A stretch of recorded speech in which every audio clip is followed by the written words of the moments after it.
Ladies and gentlemen, thank you for tuning in to another episode of Local Love Monday, presented by Emo Brown. We're in for a good one today, 10-Minute Barry.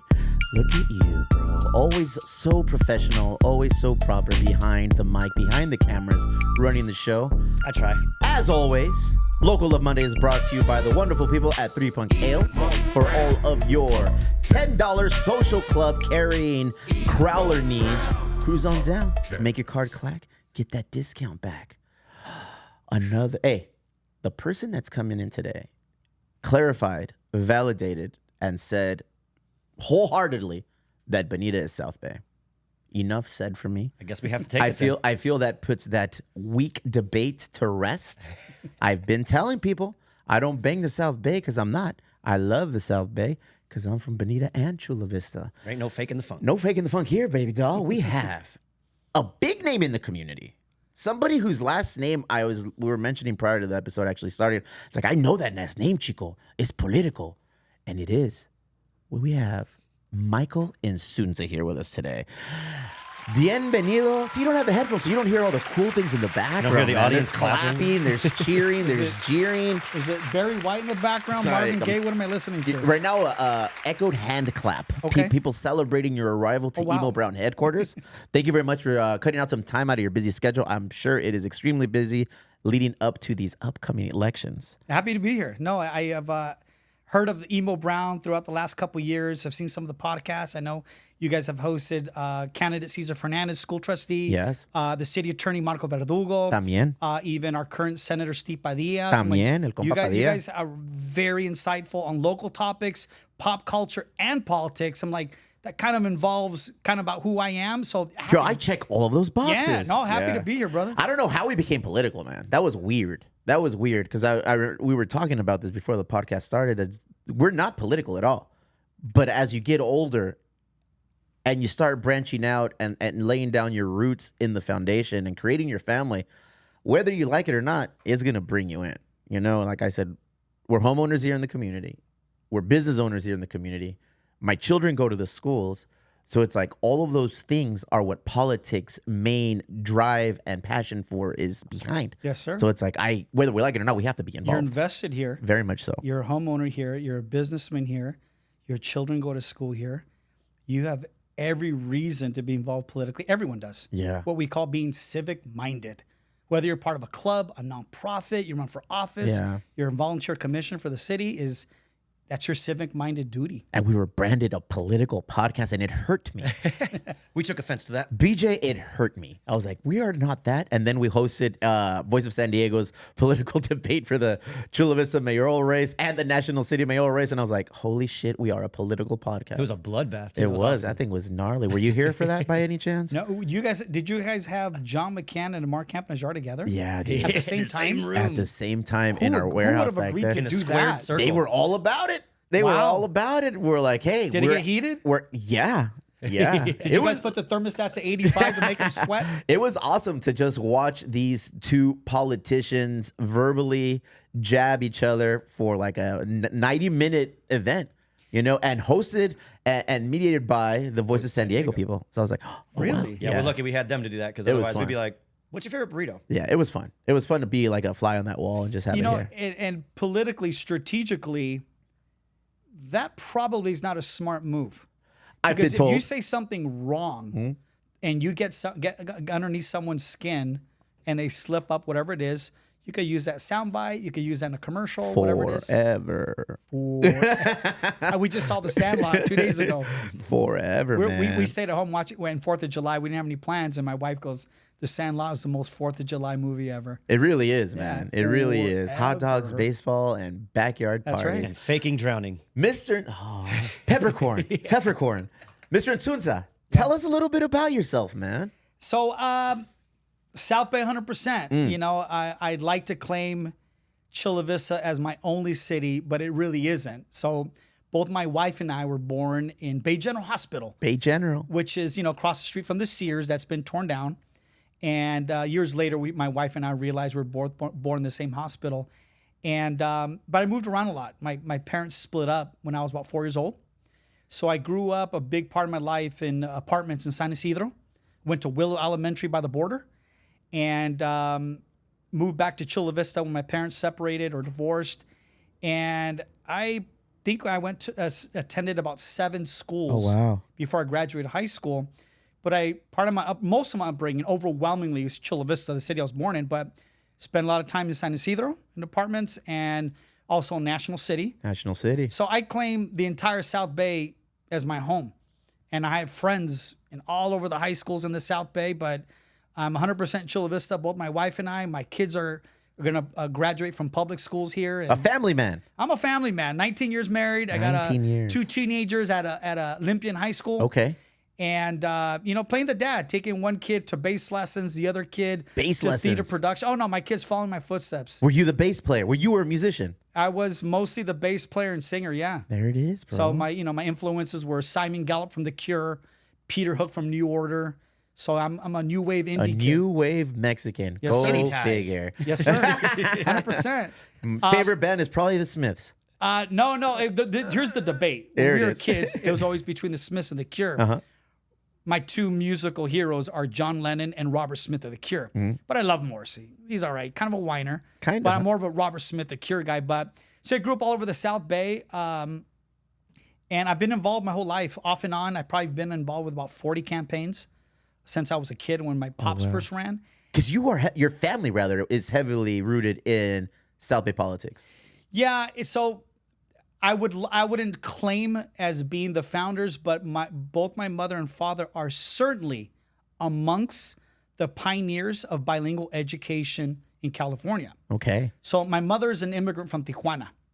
So at the age of 24, my mother was a bilingual teacher's aide in the San Isidro School District. And my mother's first language is overwhelmingly Spanish. She started realizing that the little chavalitos in class were the smartest kids, but they weren't doing well in the history test or the math test because they didn't understand what they were being instructed to do in English. So my mother went to the principal and the teachers and said, hey, do you mind if I translate some of this work into Spanish? She took it upon herself to do that. She took it upon herself. Very nice. Man. Having done that, those kids became the top scorers in the class. So my mother proceeded to present us to the school board, which was pretty conservative back then in San Isidro, and they basically turned her down. They said, nope, our kids learn in English. And my mother's argument was, these kids are highly intelligent. We need to give them the opportunity to slowly transition from solely Spanish speakers, teach them English slowly till they get to the point where they're comfortable learning in English and also be able to express themselves in their native tongue. ESL. They got turned, exactly. It was the beginnings of ESL. Yeah. So English second language, BJ Gisbera, something I don't think you can connect with, my friend. Me, ESL is Espanol is my second language. Okay. there it is. So we're all ESL. So the origin goes like this. So my mother got fed up. My father was a teacher at Sweetwater High School. And my mother looked at my father. It wasn't my father's idea. Everyone thinks it was. My mother said, the only way to change the system is to become the system. That's very true. And so my father, my father was the very first member, non-white, first member of the United States Peace Corps. Really? A year and a half after Kennedy was assassinated, when LBJ became president, he continued the dream of Kennedy because Kennedy didn't see it happen. So my father spent 3 years in the deserts of Antofagasta, Chile, lost about 70 pounds, and he came back during the Vietnam era, during the Black Power movement, the Chicano movement. So my father was really involved in Delano, California with Cesar Chavez, the great boycotts in San Diego County. Yeah. My father started in Mecha, Sweetwater High School. So my father, very idealistically and educated, 2 master's degrees, comes back for the United States Peace Corps. So my mother turns to my father and says, why don't we run? There's 2 incumbents up. And my mother and father ran on a platform. Their literature was in English. That's crazy because that's something we collectively as Mexican, the culture, don't do. No, we're scared. We're very scared. Back then, not anymore. We shy. Oh, not anymore. But I'm just like hearing stories from, family members in the past, shy away from that. Correct. Don't create waves. So essentially, in essence, my mother and father turned demonstration Chicano politics into electoral politics.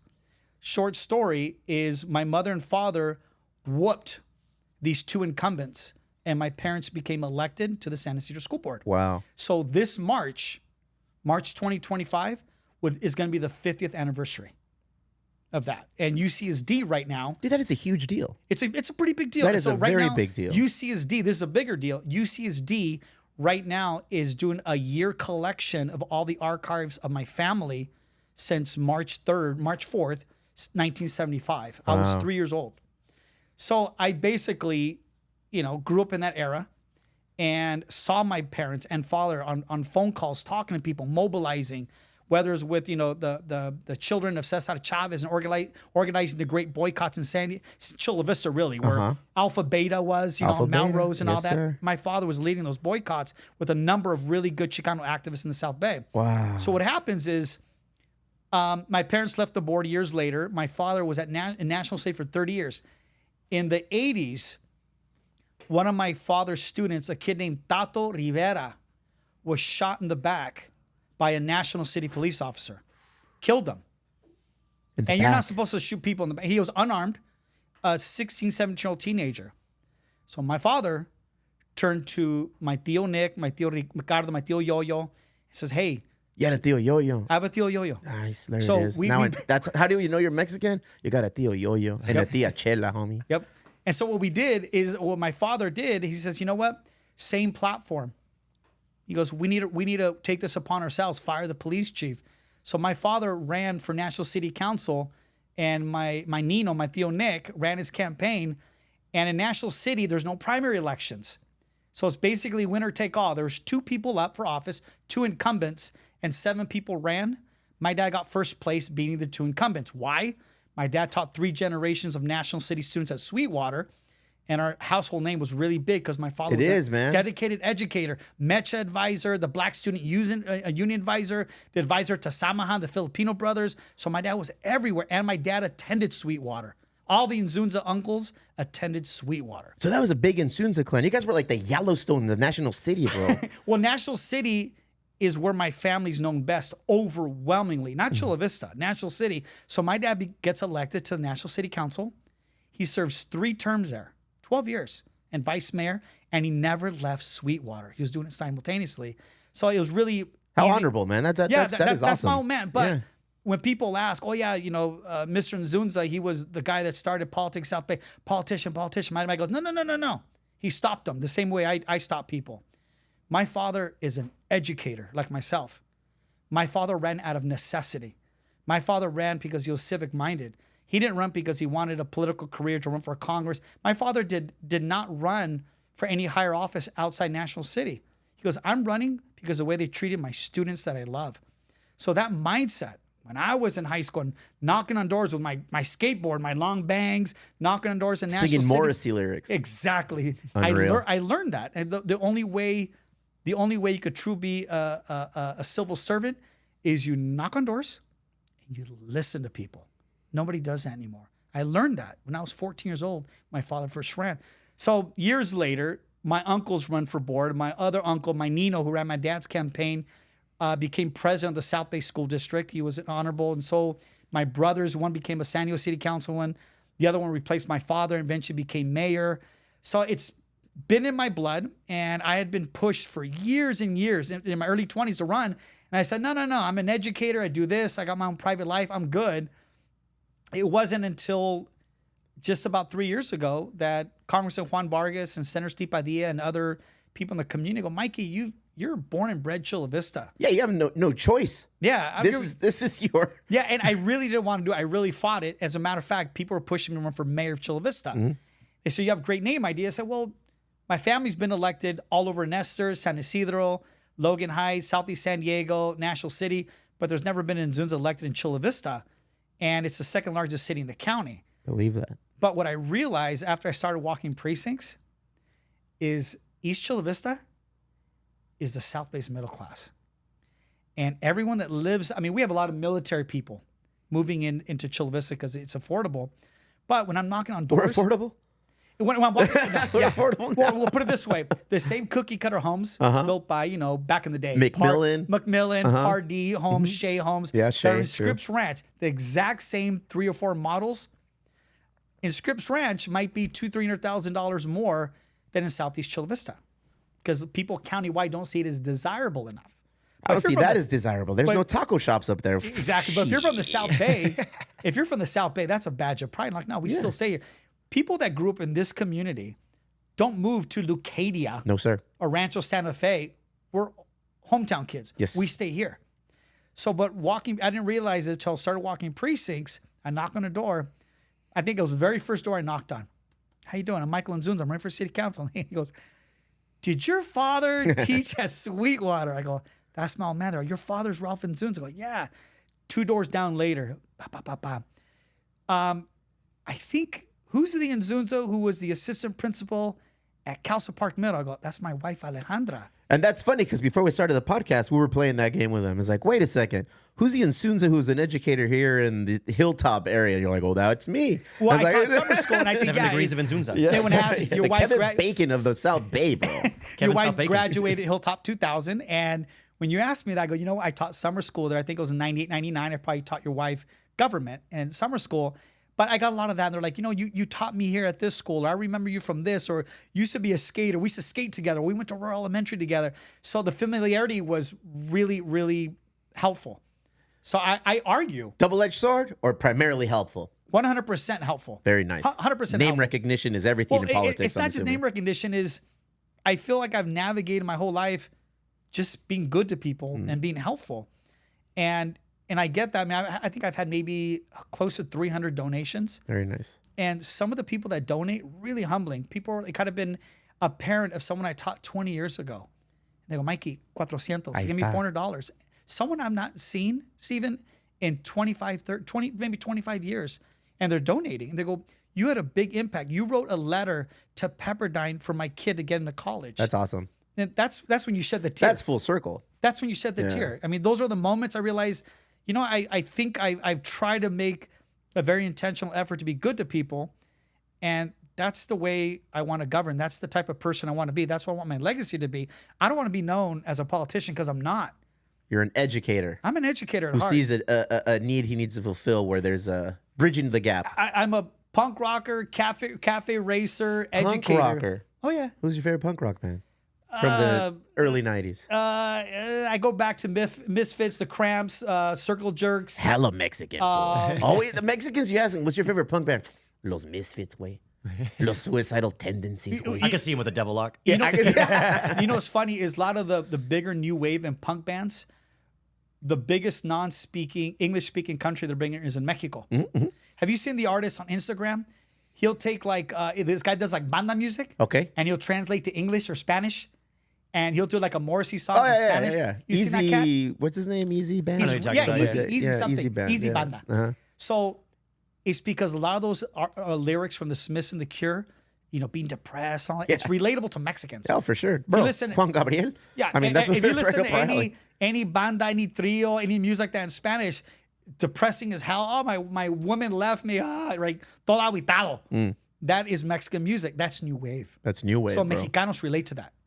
Morrissey, who says it? Bono, Chris Martin of U2, Robert Smith. They all say the same thing. They're like, Mexico is probably the country. Depeche Mode. Dude, it tripped me out watching Chris Martin of Yellow Play. Talking about Yellow Play. What did I call Coldplay. Coldplay. The song's Yellow. The song's Yellow. Out of Mexico, when he tours down there singing and talking to everybody in Spanish, he's like, that's right. Yo adoro Mexico. Y la gente was like, does he say it with a British accent? Dude, he Yo adoro. Respect, because he pulled it off. No? He pulled it off. It's the reality. I mean, it's pretty awesome. We went to a Coldplay concert here at Snapdragon, and he went on a whole rant in Spanish. And I was like, oh, man, this guy's pretty cool. No, they know their market. It's also marketing. They know what they're doing, yeah. But, essentially, that's kind of my background. I don't see this as any opportunity. I mean, I could retire in 5 or 6 years. My wife's the principal now at Sweetwater, so you can imagine how proud my father was. But we could retire. Damn, that's legacy, man. Yeah, we could retire. I could retire in 5 or 6 years. That's I could just sail off into the sunset, yeah, or ride my motorcycle every day and just goof off. But I feel like I have something to give. I feel like that all the work I put in, I feel like I could put that into good for the city that. Which brings us to present day and what you're currently involved with. You are currently up for election in November for the District 3 City Council member position. Yes, sir. all of these experiences, all of everything that you were around while you were growing up in the South Bay, Chula Vista, San Isidro, National City, everywhere. All of these figures in your life were all involved in what you're jumping into now. Yeah, and I would say the great advantage is I've had the great fortune to have my father, my older brothers, my mother, my tios, a lot of people I grew up with. It's just, civil rights leaders. It really was my upbringing. And so it was just second nature for me to understand these things. It was second nature. When I was a high school teacher, there's no Black student organization. Okay, let's start the African American Alliance. Let's start CASA, the Chaldean American Student Association. Like it was just part of my mindset. And for some reason, a lot of students would just navigate towards my direction. They're like, well, Mr. Inzunza will do it. That's just who he is. And I don't say no. And so when I was asked to step up, run for office, I just couldn't say no. How did that come about? It was those people. It was Congressman Juan Vargas. It was Senator Steve Padilla. It was other people. But I didn't take it lightly because I was It's a heavy hitter list. Excuse me? That's a heavy hitter list. Well, these are people. I'll tell you the story of Juan Vargas, and this will give you a really cool perspective. Is Juan Vargas first ran for Congress against Jim Bates. And Jim Bates is an old family friend. Our family supported Jim Bates. He probably had the best union supporting record of any congressman in the United States. Cesar Chavez loved Congressman Jim Bates. So when they were redistricting Congressman Jim Bates's congressional seat in the South Bay, City Councilman Bob Filner, a San Diego City Councilman, decided to run against them because when they carved out the new district, it left a lot of voters out of Jim Bates's district. So long story short, Juan Vargas ran for that seat. He barely lost to a sitting congressman. He got third place. Barely lost, right? So Juan Vargas, straight out of Harvard Law School, well-educated, used to be a Jesuit priest. Really? He knocks on the door of my father's house in National City. We're in the living room, my brothers and I, and he goes, hey, Mr. Inzunza, I'm Juan Vargas. My dad goes, I know who you are. You ran for Congress. Good for you, young man. He comes in our house and he goes, hey, now that Bob Filner has become a congressman, I want to run for the special election. I want to be the first Chicano to be elected to the San Diego City Council. He goes, I need your help. My father goes, well, I'm a full-time teacher at Sweetwater, and I'm a city councilman as well. He goes, no, Mr. Inzunza, I want your eldest boy, 23 years old. I want your son, Ralph, to run my campaign. Oh, really? I want your kids to run my campaign. And we're just sitting there and, well, what are you all about? And he goes, well, I grew up on a chicken farm in Santee, and he tells this whole story. And we didn't need to discuss it with anyone else in the community. Right then and there, we committed. We really loved and respected the man. We saw his work ethic. And we said, we can get behind. And basically the line was, we want to see you wear the same tennis shoes for the next year and a half. And there should be no soles on the bottom of those tennis shoes because you're going to blood, sweat, and tears, lose 30 pounds, walking every single day. And he goes, I'm in. So we did that.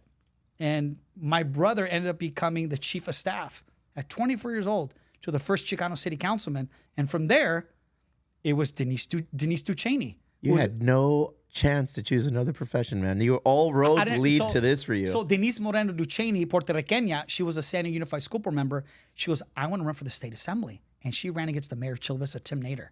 So my other brother, Nick, became the campaign manager with Al Ducheney, her husband.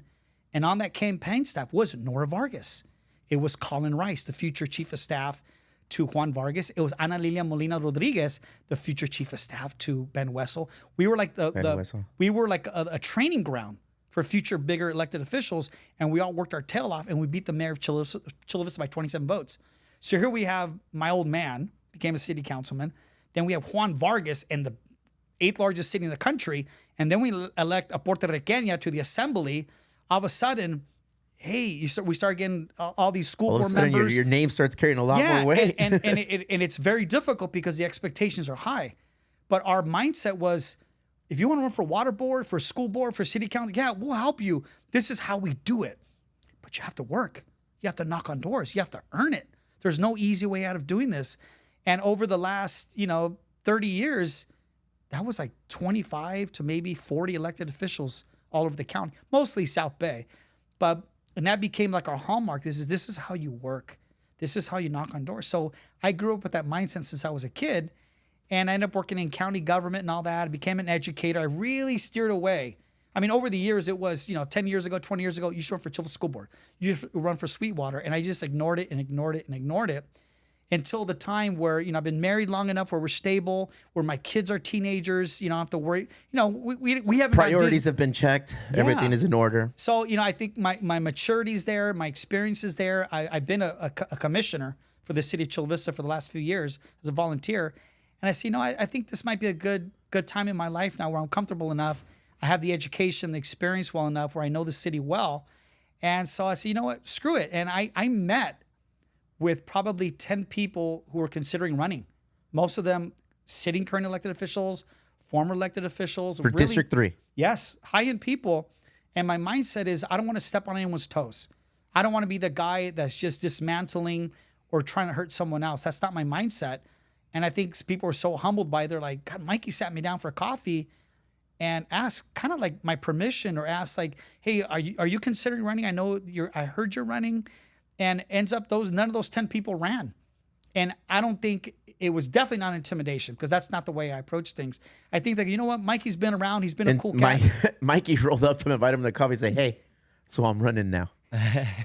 That means you're not. That means you're not, man. I could tell you this. I think the only thing, honestly speaking, the only thing that might have turned people off to maybe not run against me is that I think they look at me and they go like, this guy's got a lot of energy. He's got a lot of work ethic. Even though no one in his family's been elected in the city of Chula Vista, he's South Bay 100%. Yeah, he's got a big name. And they know my commitment. They know my love. They know the type of marriage I have with my wife. She's my roll dog.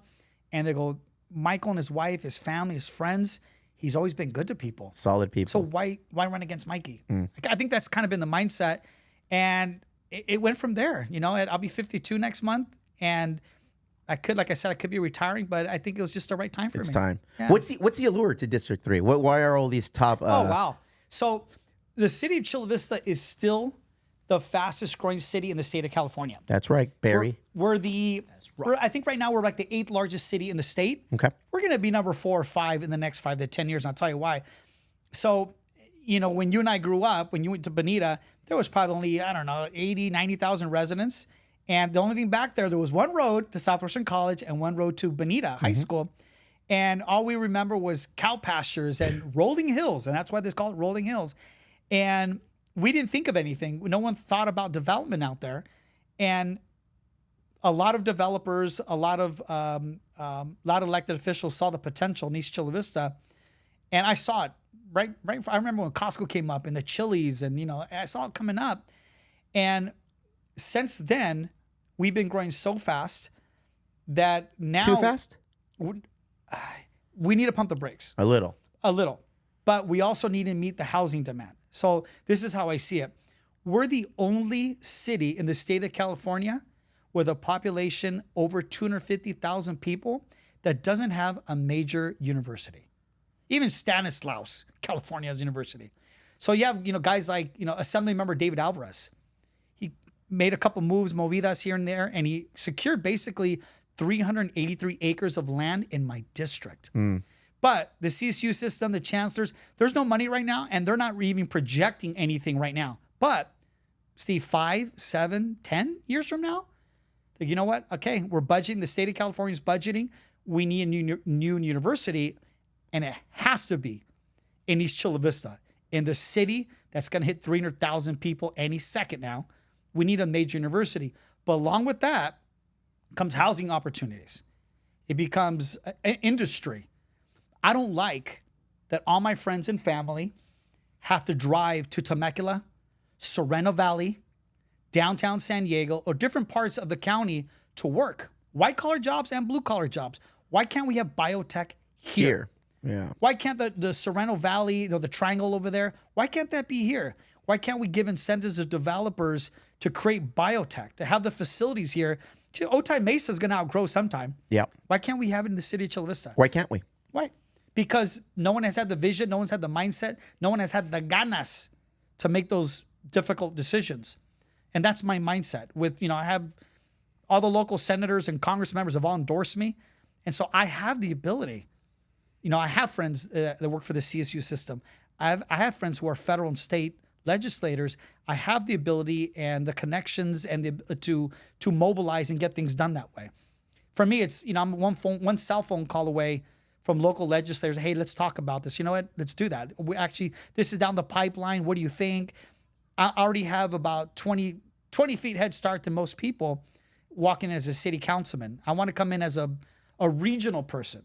One of the things that you and I spoke about was, environment. And we talked about things that are important to Democrats in the South Bay. And we grew up in an era where we weren't, really concerned about saving whales or hugging trees. It wasn't, or recycling for that matter. CO2 emissions. It wasn't important to us. Food. Yeah, and jobs. I also said, and off the record before we started, and I say unapologetically, the only reason most Chicanos are Democrats that come from my generation, that grew up in the 70s, 80s, and 90s, were it was the closest party to our political ideology, much more so than the Republican Party. But it doesn't mean we're married to them. It doesn't mean we're in bed with the Democratic Party. It just means it's the closest party to our ideology, and it has changed drastically. I was going to say. And they need our voting numbers. Yes, sir. We have, I think, on average, still 3.3 children. So we're the fastest growing population. Damn, I am right at that 3.3 children, bro. Yeah. I got the 3 boys and Stout the dog. We are the we are the demographics. And here's the difference that, Chicanos in general, we don't like handouts. It's almost embarrassing being in Section 8 housing or being on welfare. We take great pride in not being that. But a lot of our family and friends need that. They need that assistance. However, when you look at school board members, like Adriana Arancibia at Sweetwater or Cesar Fernandez in Chula Vista or superintendents or, we don't like handouts. We earn it. We go after it. We don't expect the upper establishment to hand us things. We take it. And that's the only true way to have representation. Any community is not to accept handouts, but take it. It's when we were kids, when you're at Bonita, and when we're all in high school, man, you could maybe have 1 or 2 fingers up to name how many Chicano, Latino, African American, Filipino principals are in the South Bay. You're like, I don't know, 1 or 2. Now it's like 97% of the administrators in every elementary and high school in the South Bay are people of color. And that includes the elected officials because we took it. We earned it. We That's knocked on crazy doors. that you bring that up, man. Even the teachers I remember having in middle school 100%. and high school, there was 1 or 2 teachers in my middle school and high father was school. the very first non-white teacher at Sweetwater. And that's what I was telling you. He started the Black Student Union, Mecha, Samahan. My father did it all. It wasn't until they got an African-American teacher or a Filipino teacher. They're like, hey, you handle the baton has been passed over. That's right. Yeah. And that was my father's mindset. My father was the very first member of the Filipino Rotary Club in San Diego County. He started the Samahan Health Clinic in National City. When my brother was mayor of National City, he learned how to speak Tagalog. And he did the State of the City in English, Spanish, and Tagalog. Because, no way. Oh, no. The Pinoy brothers and sisters, they're with us. They're just as Chicano as we are. It's July right now, but I feel comfortable saying Maligayang Pasko. Merry Christmas. I'm with you. My 2% Filipino. Go ahead. That's just the mindset of the South Bay. And I fall in line with that philosophy is you do what's best for our communities. We still That is awesome, man. That is great. The highest concentration of Filipinos in the entire United States by percentage is National City. The second highest concentration of any community is in my district, Notay Ranch. So I want to create a Filipino village. Really? Yeah. That's one of my goals. So to circle back, the allure of District 3 is the potential for growth and the untapped resource that is there, which is land. There's land there. And as a matter of fact, this might be controversial, but Otay Lakes, beautiful. And the Olympic Training Center butts maybe 150 yards from the training center. I want to see like a restaurant lake row. Right there. Yeah, I don't want to see Chili's, but I'd love to see, the Carinas group, Romescos, independent restaurant owners. Imagine having coffee shops, mariscos, along Otay Lakes, as long as there's not any endangered animals. Where's the controversy? Well, a lot of it would be, one is an environmental impact report. We got to make sure it's not disrupting any animals. Habitats or anything. Exactly. But a lot of that might need or include annexation. Some of that land is City Chula Vista, a lot of it's county land. But there's a potential and there's a lot of ability for East Chula Vista to sustain more businesses, more restaurants in that area. That's a hard demographic. That's a hard area to be sustainable as a business. I've seen friends coming. Yeah. But that's my vision. That's what I want to see. I want to see that density. The way I was explaining to you, Third Avenue needs to go up. Yeah. You need to work with those building owners to go up. So have some affordable housing in there, mix affordable housing with market rate, beautiful luxury condos. And then you turn in, I think I was telling you, the parking lot right behind Lime and the Coconut, that should go 2-3 stories up. Kind of behind Dark Horse, so that the structure that was there, the UA6 back in the day in the 80s, we need that there. As long as it's not disrupting that community, we need to alleviate the parking off the street. We need to create Third Avenue as a welcoming corridor to the city of Chula Vista, because you're going to have right down H Street. H Street's going to go straight into the new resort. The largest resort being built in the United States now is in a bay. Isn't that crazy? We took down the old power plant. Remember they did the explosion? And it's been 3 decades in the negotiations, in the work. I remember being in high school, and the 2 projects everybody would always kind of like debate about is like, okay, we need a Bayfront project. That's right. We need a college or a university here in Chula Vista. And why can't we have the luxuries that Point Loma, Coronado, Encinitas, Leucadia, a lot of those affluent communities, why can't we have the same luxuries? Why? I ask you because you come from a prominent family that's been the finger on the pulse politically and development-wise in the South Bay. Why do you see, what are some of these obstacles that have presented themselves with Chula Vista and the South Bay overall growing into those roles? Yes, it's working with the right stakeholders.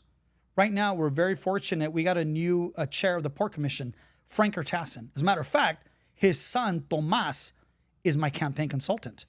So guys like Frank Ertassin. You are connected all Well, no, these are, well, I'll be honest with you. It's like I'm talking to Mikey Corleone over here, bro. No. So my campaign consultant, the better, more seasoned campaign consultants in San Diego County, they're in their late 40s and 50s and 60s. Yeah. My campaign consultant has never run a full campaign before. However, this is where I get a little cutting edge. He's a media, film, digital expert. That's what you need now. Yep. And my whole thing is, that's the language that's being spoken. People were asking me, they're like, Mikey, you didn't do any phone banking for a campaign. I go, phone banking? I'm like, what is this, 1989?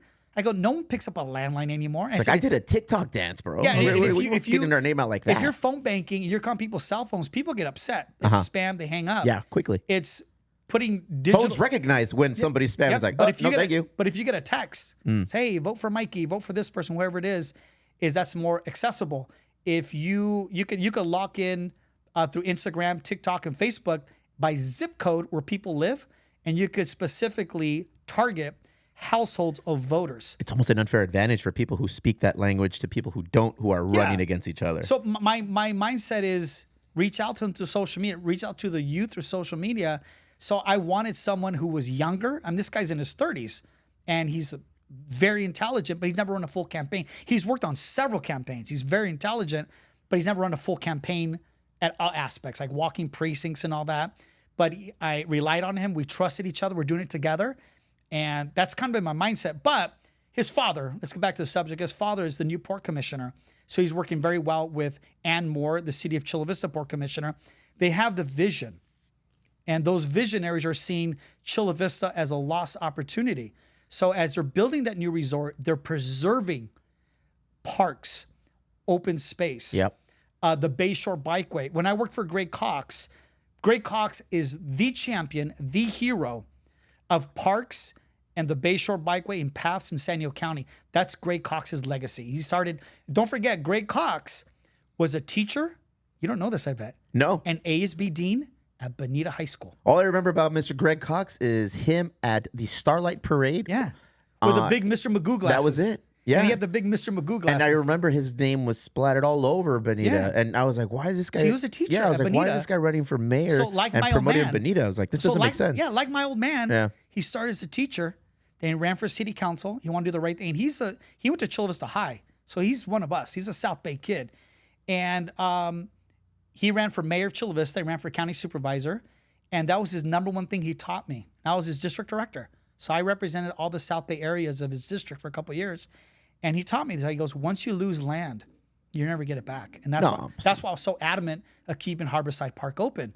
In this area of West Chula Vista, there's not a lot of parks. You have all the chavalitos playing soccer in the middle of the street in the trailer parks. They need that open space. We need to preserve that. So, Greg, if you go down Sweetwater Valley Road, anywhere in the valley of Bonita, San Miguel all Ranch, the way down through that. National City, under the 125, under the 54, into Imperial Beach, all the way through the Silver Strand, all the way into Coronado, there's a flawless and flowing bike path that Greg Cox championed over a 20-year period. So that type of mindset. But I have my mentors like Greg Cox. I have my mentors like the Port Commissioner Frank Kurtassin. I have my mentors like Steve Padilla, who was there in the trenches while this is happening. So it's really having the ability. Port Commissioner as well, right? Who? Padilla? Steve Padilla was Port Commission or Coastal Commission? One of the, I remember. I believe it might have been the Coastal Commission. Okay. But either way is when you have the ability of those mentors to guide you, it makes your job that much easier when you see the potential growth. And that also comes along with National City, where my family spent a lot of time, where my father and brother governed. Is National City's not getting their fair share. David Alvarez is trying to, create legislation to open up, because all that's, maritime, it's all being done by the Navy and all that land in Logan Heights and all the toxin pollutants in the air. It's hurting those poor kids in Chicano Park and that whole area of Logan. Yep. So you have to support people like Assemblymember David Alvarez, who are pushing to open up the bay and more accessibility, not just Pepper Park in National City, but really accessibility to the park, the way Chula Vista is doing. But that's the mindset. And you have to have the mindset where David Alvarez, he went to San Diego High. He's a straight Barrio Logan kid that worked his butt off. And you know where you got to start? Where's that? Denise Moreno Duchesne. That's where you got to start. And if it wasn't for our family and Al Duchesne, her husband, getting her elected, he wouldn't have worked there. The dude's very smart, and he would have found his way up the ladder eventually. But when I see guys like David Alvarez, who's a little younger than me, that dude's very intelligent, doing very well. I'm like, you don't take credit at all, but you see along the way that all these people that I've seen run for office, school boards, are 5, 10 years, 15 years younger, is you kind of say proudly to yourself is we help create some of those opportunities. And that's where you're saying where our family's giving credit, because we help create some of those opportunities. And so now that I see that, I'm in my 50s, I'm not taking advantage of it by any means, because I've earned it. And there's no one in the South Bay that's going to say, oh, Mike is just using his name. He didn't earn it. Oh, no. I worked in county government. You put in the work. Oh, I've worked on over 40 campaigns. Yeah, you mentioned that. It's the reason why, the entire labor council, all the major labor unions are gone behind me, because they remember me. They remember me as a kid. They remember me growing up in the movement. So with this roster of resources that you have your family's accumulated over the decades and everything, city council member, is that just the first process? Where do you ultimately see yourself, Michael Inzunza, in the political world? Does it spread out further than Chula Vista, South Bay, San Diego, California? Where do you ultimately see yourself? You're 52 next month. Everyone in your family is giving you the green light. I'm 52, but I feel like I'm 30. Mm-hmm. So, but my mindset really is, I think before we started, you're telling me your numbers were really big in the primary, and I'm really humbled by the numbers I got, because I walked 7,000 households. I knocked on 7,000 doors, which really accumulates to maybe 25, 30,000 families and voters. Those are religious numbers on a Sunday, man. It's big, but my mindset for now is just listen and learn. There are people on that council that know more than I do. The city manager, our new city attorney, Marco Verdugo, who's, thankfully we're on the same slate during the primary, his general election. But there's a lot of... Great guy. But there's a lot of learning. It sounds like very foreign for me to say this to you, but there's a lot of learning I need to first do. I've been a city commissioner, volunteer for the city for the last 4 years or so. I got on there during COVID. I've learned a lot, but I really need to see the insides of how the city departments work, police, firefighters. So I want to listen and learn. But the people are going to decide that. If there's a need or a void somewhere, maybe it's mayor, maybe it's Senate, maybe it's Congress, maybe it's assembly, maybe it's supervisor, or maybe it's just retire because my wife is exhausted of it. Then I just, like I was saying, I sail off to the sunset or jump on my motorcycle. You don't have that retired energy yet, man. I really don't. You don't? No. Your shoes say otherwise. Those shoes aren't made for retiring just It's what my yet. kids and my nephews call sneakerhead. Yes, sneakerhead. But either way is my initial goal is just to listen and learn. But if the community, if the right people, the stakeholders if the voters, my neighbors, my residents, my neighbors who are nurses and UPS drivers and electricians and plumbers, unionized workers, if they see a need in my leadership to run, like, hey, Michael, we need you. We need you to keep running, that sort of thing, then, I'd consider it. But at this point, this is what I learned. And before we started, we kind of talked about the political climate. And the political climate doesn't change every year to 2 years during a gubernatorial or presidential election year. It changes every 3 months. Every 3 months, you hear something happening, a development, whether it's positive or negative, whether a local mayor or city council gets appointed to work for the governor of California or be on the president's cabinet, or there's someone passed away, unfortunately, or someone moves on to higher office. There's always special elections. There's always people moving. So politics doesn't change every year, every 2 years, or every election cycle. Politics is changing every 3 months. It's ever evolving. It's fast. But the mindset that I have that I think most people running for office don't have is I understand the tolerance. I understand the patience. I understand the scrutiny. So that's why I've never labeled myself a politician, never will, because that's just not my mindset. I'm an educator that punk rocks, rides motorcycles. That's just who I am.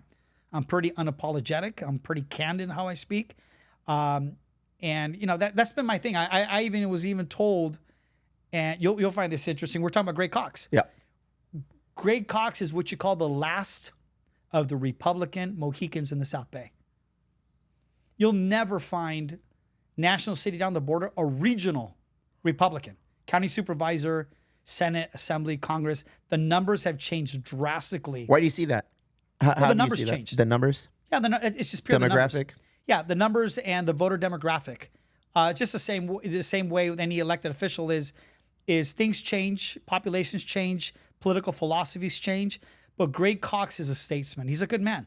He's a Republican, and people laugh. They're like, well, you and your family, you guys are all Democrats, and you guys are all part of the party and all that. I said, but the only elected official you ever worked for was a Republican. And I say, proudly. He was one of the first people asked to endorse me. People even said, don't put him on your website.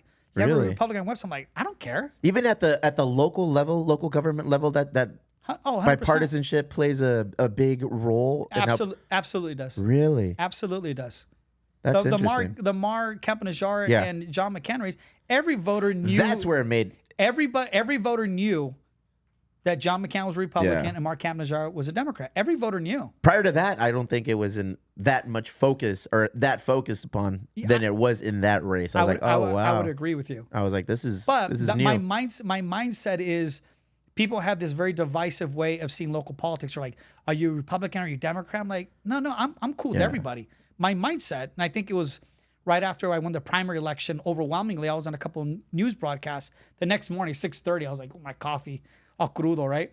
And they're asking me, they're like, well, how do you see your vision with the city and, representing Southeast Chula Vista? And I went, wait. I go, I'm not running for office to represent Southeast Chula Vista, nor am I running for office to represent the city of Chula Vista.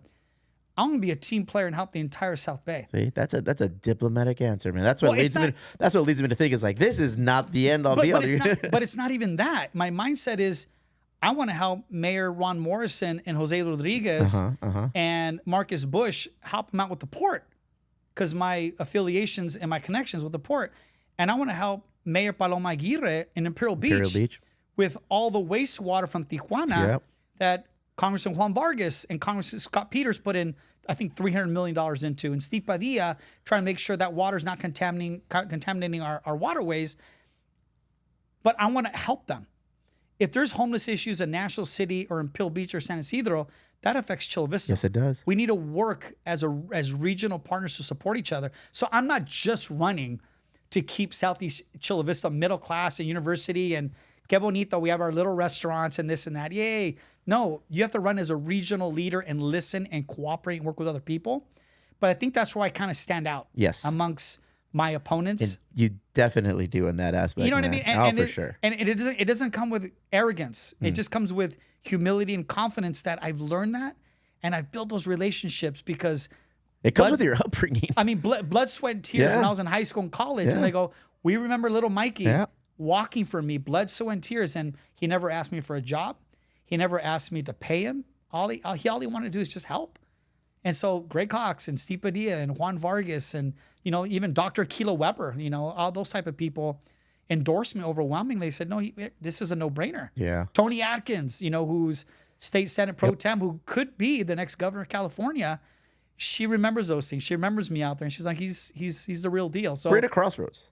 I legitimately think we're at a crossroads here locally, wider regionally. Yes. There's a lot of things that need to be addressed and need to be handled, because I feel a lot of these issues have kind of fallen through the cracks. Not a lot of people want to pay attention to them. Yep. There's a lot of big money being moved around, so it's like, and you have to be mindful of that, because what affects West Chula Vista, the homelessness and broken sidewalks, and not having the amenities, like Mountain Hawk, or although we have the beautiful parks. Beautiful park. Going there next week. Beautiful recreation centers. Is why doesn't West Chula Vista have those amenities? Where I went to Rural Elementary.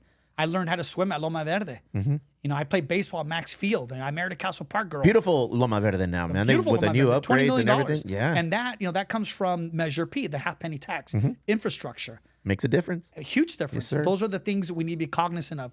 And, I'm able to understand those things. You speak that language. And we need somebody in your position to kind of translate that language to us, because we just see it as like, half a penny tax increase. All right, yes, but we really don't see where it's going. Yeah, if you're a kid that grew up in the Robinwood Apartments across from Castle Park High School, or you rent a Roar or any of the schools down there, you look at the fields there. I'll tell you. An example is I had nephew and a lot of friends playing the 10U, 11U Little League. So I was at Sweetwater Valley yesterday. And then I was at Parkview the other day, and I'm sitting there, I'm looking around like, why isn't there concrete around, where the spectators sit? And I'm asking my brother-in-law and other people, I go, how long does baseball play? Oh, year round, man. I said, what happens when it rains? All full of lodo and mud, everything. I said, why isn't the city investing more there? And then you look at the fields in Eastlake and Sweetwater Valley, really nice. Then look at CVA, Max Field, Lucky Waller, all the ones in South Bay, National Down San Isidro. And I said, why don't we have the same amenities? Just the way elementary schools are built today. Why don't we have the same amenities in West Chula Vista? And no one's voting for me in West Chula Vista. All my votes are in Southeast Chula Vista. And if I do win a re-election in 4 years, I don't need votes in West Chula Vista. But my mindset is, I grew up on Melrose and Orange Avenue. Went to Sprouse Reeds and Alpha Beta and then played ball there. I mean, celebrated birthday parties at Farrell's and Roller Skate Land and the Fiesta Twins, bro, you took it and back. the Vogue. Watched Poltergeist when it was 99 cents there. Fun for all. Yeah. Went to the Berlin Wall to get new trucks for my skateboard. Roller Skate Land. Couples only, dance backwards and all that. But it's a little bit before my time, but okay. That's where I grew up. Yeah. So I see that as my home as much as where I'm raising my kids in Southeast Chula Vista. So I see that correlation. And so when people ask me that, if I'm in an interview with the Chamber of Commerce or debate, I always correct them. I go, no. I'm a West Chula Vista kid. I was born in the city. I like that. Both my wife were born in the city. So I take that real serious. But doubling down, I take that serious in National City and San Isidro and the apartments I grew up in. Where in San Isidro? So you know where Smythe Elementary is? Yeah. Okay. Villanueva? No. But one of my uncles was my tío Billy was one of the managers at Villanueva. All my family, on my mama's side, they all from Villanueva. So listen to this, you'll like the story. So I think I told you I went to St. Augustine High School. So the Augustinian monks owned and operated Villanueva for about, I think 40 years. Really? Yeah. And so my uncle represented Villanueva, but they just recently sold it. But the Augustinian monks at St. Augustine High School ran that. And they also run a lot of orphanages in Tijuana that my family's been deeply involved with for 50 years.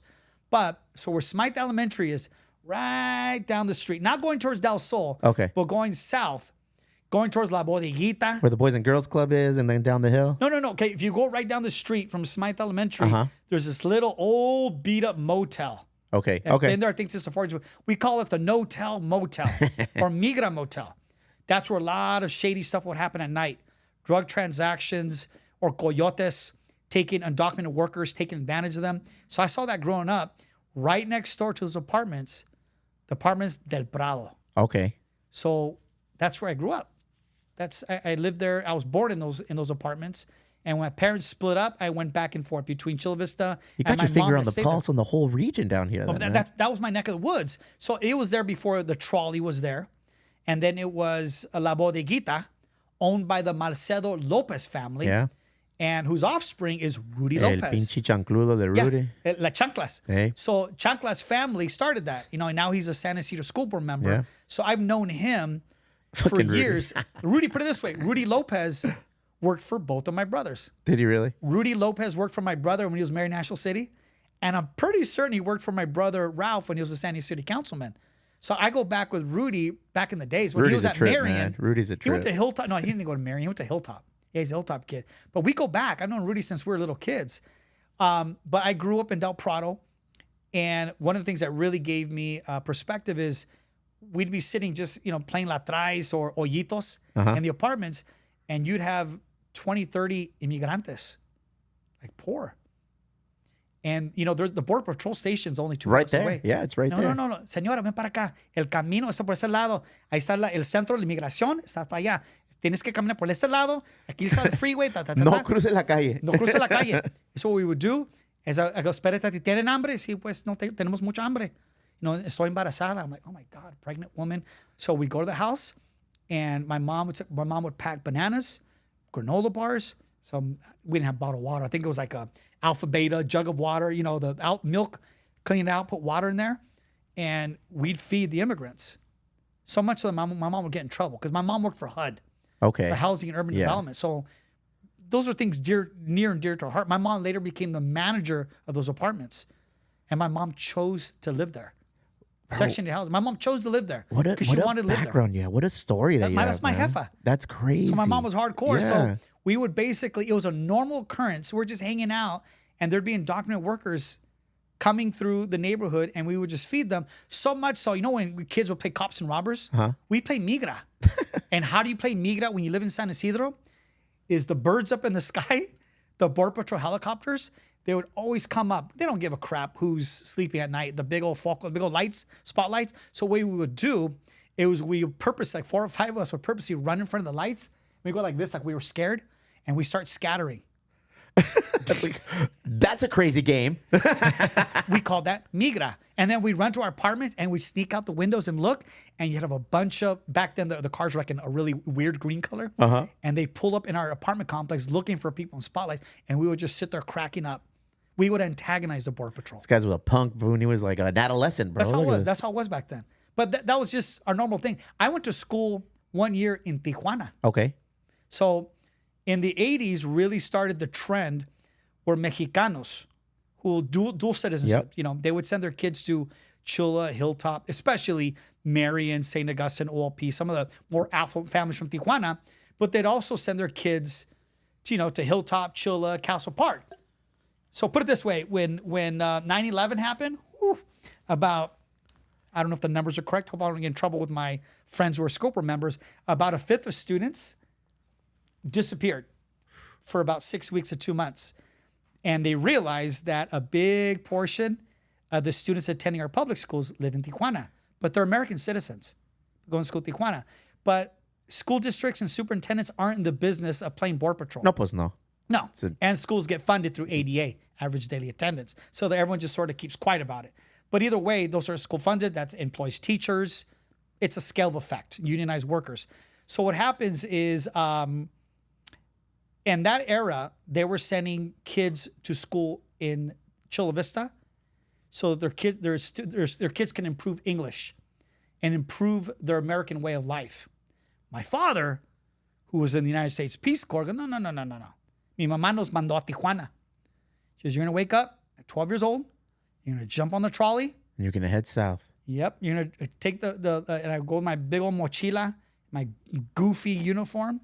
I'd cross the border, and the school bus would be waiting for me there, and it would take me to school.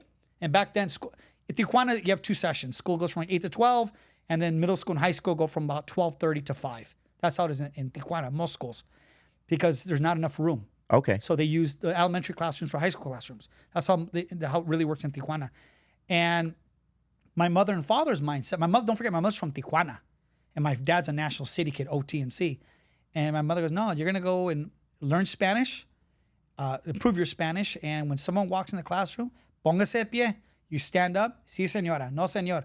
You greet people, and when you stand up, you shake their hand. This is the Mexican way of life. These are the customs and culture. My mom would say that you're not going to lose them.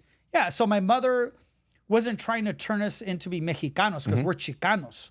However, the mindset is, and this was my mother's mindset, which is unusual, is you want to be a true fronterizo, where you feel comfortable traveling in Mexico so that you teach your own kids Spanish, and that you're basically not intimidated by the wealthiest of Mexicanos or the wealthiest of Americans on either side of the border. So you have the confidence and the ability to communicate with people, but you also see poverty. My parents wanted us to expose us to that. I think so. That's one of the reasons my mom didn't want to move out of the apartments, the Section 8 apartments that we grew up in that she managed. She wanted me to live there. The realities of life. Yeah. The realities of being a border town resident, you know? And that's just what we knew. You know, when I moved to Chula Vista, when my parents split and I went to Royal Elementary, we moved into a 2-story house. And it was just like shocking. I was like, wow, like this is great. We have a backyard. I mean, I grew up in mostly apartments. Those are a big deal, though. Yeah, but even when I was in high school, I went back and forth a lot. So when I graduated from high school, I was living in those apartments. But a lot of those people that grew up there are my dear friends, people I still talk to. But so my mindset is this, and don't forget I went to St. Augustine, which people would call an elitist school, but it really isn't. St. Augustine has a foundation that intentionally brings in very low-income students from the lowest incomes of San Diego County. That's Saints. That's what they do there. So my parents' mindset is you need to be able to adapt wherever you are. You should not be intimidated by people with wealth, and you should be able to be humble enough to live with people in poverty, which is extremely unusual for our parents to bring us up in that mindset. So that's how I live. So people have even accused me, even in debates, oh, this guy, comes from wealth and prestige. I'm like, my father was a teacher at Sweetwater High School. You got it all wrong. Yeah. My mother was a Tijuana immigrant that didn't have a college education. And I think it was at one debate, someone said that, he comes from wealth. And I was wearing a really nice shirt from TJ Maxx that my wife bought for me. I'm like, great deals there, BJ. Oh, they're the best. Great deals there. So I said, I told her, there was a bunch of in front of union workers. And the funny thing is, 2 of the union workers grew up in San Isidro and they knew me. They're like, no, conocemos este cabrón. We know what this dude is, right? I said, don't let my beautiful striped shirt that my wife bought at TJ Maxx for $17 and my what was it? What type of watches? As a Fossil watch. He had a Fayuca Rolex. He had a Folex. No. If you go to the best outlets, on the way to Palm Springs. Okay. It's really nice. Yeah. There's some in Palm Desert out there. For 49 bills, $49. Nice Fossil watch. It looks nice. I don't think I've ever owned a watch for $100. Don't let my $49 Fossil watch from the outlets or my $17.99 TJ Maxx shirt fool you. It's because of the way I come across. Most dudes or most Chicanos that grew up in my era, and I think you probably figured out, I'm not a hip hop lowrider enthusiast, listen to De La Soul, Tribe Called Quest Chicano. I'm a new wave penny loafer, cafe racer, new wave punk rock Chicano, which is not very common, but I pride myself on that. As you should. So when people see me, they're like, ¿Qué se cree este cabrón? Coming in with his 3/4 trench coat with penny loafers like he lives in the Hamptons. Like, nah, dude, don't let that fool you. You want me to get barrio? I'll get barrio real quick. It's crazy because I don't think I don't know a lot of people in like your world until we started doing this. But of all the people I've come across and I've met, I don't think I've ever met anybody that's more qualified for what you're doing. Like I feel like you were made for this. This is everything that's going to come your way in politics is yours for the taking if you choose to do so. And that's humbling and feeds my ego really well. It makes me feel really good about myself. But the reality is there's a lot of qualified people. There's a lot of, I'll give you a couple examples. People have really good futures. Is Senator Steve Padilla. Mm-hmm. He has a daughter. Agreed. I think she went to Otay or Bonita. Ashley Padilla. No, yeah. I know Padilla was Bonita, but I don't know about his daughter. Yeah, and his daughter, late 20s, smart as a whip. She lives in my district. I hope she runs someday. Zanina Encarnacion. Yeah. Amazing. She ran for mayor. Put her hat in the mayoral race. Yeah. I endorsed her. Okay. I mean, other members of my family endorse different people, but our family's not always on the same page politically. We all support each other and love each other, but we have different ideas sometimes. And I endorsed her on the spot. We had coffee for 3 hours and we shared a lot of stories in common. I endorsed her on the spot. And people always say, why aren't you endorsing this person or that person? Or this person's Mexicano. I said, well, don't we need some Filipinos representing the city or African Americans here and there? So I'm trying to make intentional efforts to create more representation, because the reality is most of our voters are Mexican American. Yeah. And some people see it sometimes as a shoo-in, but I don't see it that way. Is you have to be intentional and have the mindset to understand that other communities, and this is something my father taught me, when they were hurting African Americans in the 80s or bashing on gays, my dad would tell, the saying, una pelea con nosotros es una pelea con todos nosotros. And that was my dad's mindset. And I go, explain, Papa. And he said, well, mijo, the gays, that's how my dad said back then, because my dad's in his 80s. He goes, mijo, en la manera que lo están tratando, look how they treat these people. If we allow as a community to hurt these people that just want the same things we want, good job, happiness, healthcare, opportunity. Yeah.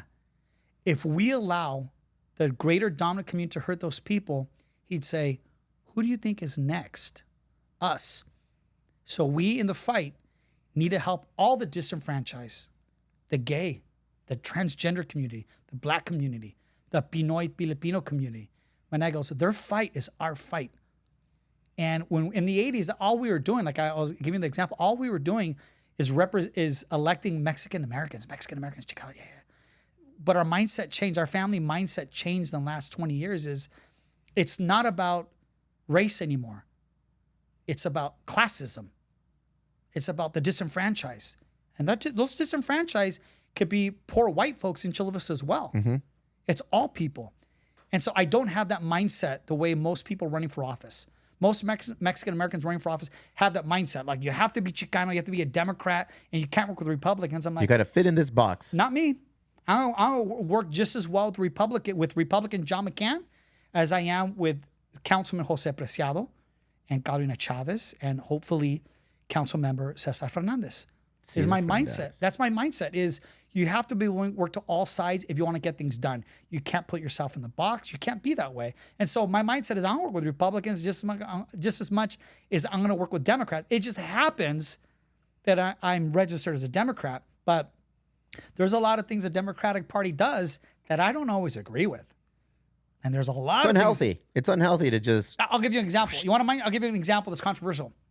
Right now, Prop 47, that's legislation that I think it was passed in 2013, 2014.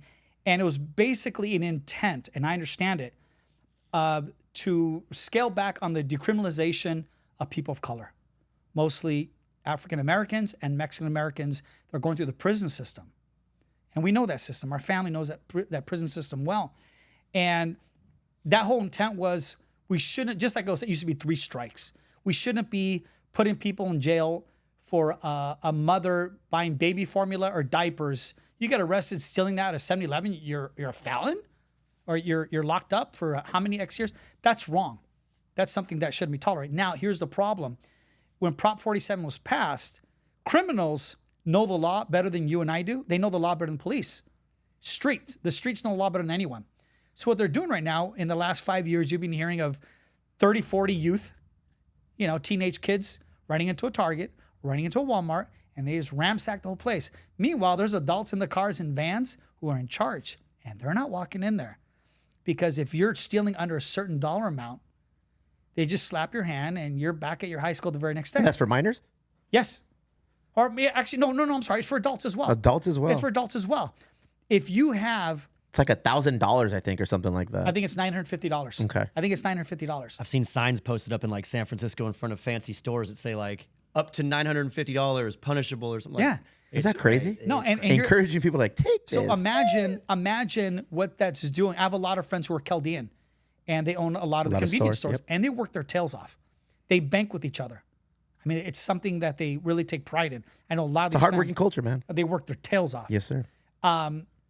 So you have that, then you have the other ability where if you have less or more than an ounce of drugs, you can be as a felon. They can charge it as a felony and intent to distribute. Now, we all know that if somebody has just less than an ounce, a gram of meth or fentanyl, will kill a room of 20 people. Chula Vista police officers, I think it was Chief Kennedy went on KUSI, they could find somebody with just slightly under than an ounce, but they have their little baggies, they have money rolled up, and they've been selling all day. But if it's less than an ounce, it's a misdemeanor, Steve. Really? Oh, yeah. And who knows that better than anybody is all the street thugs, the ones killing our kids.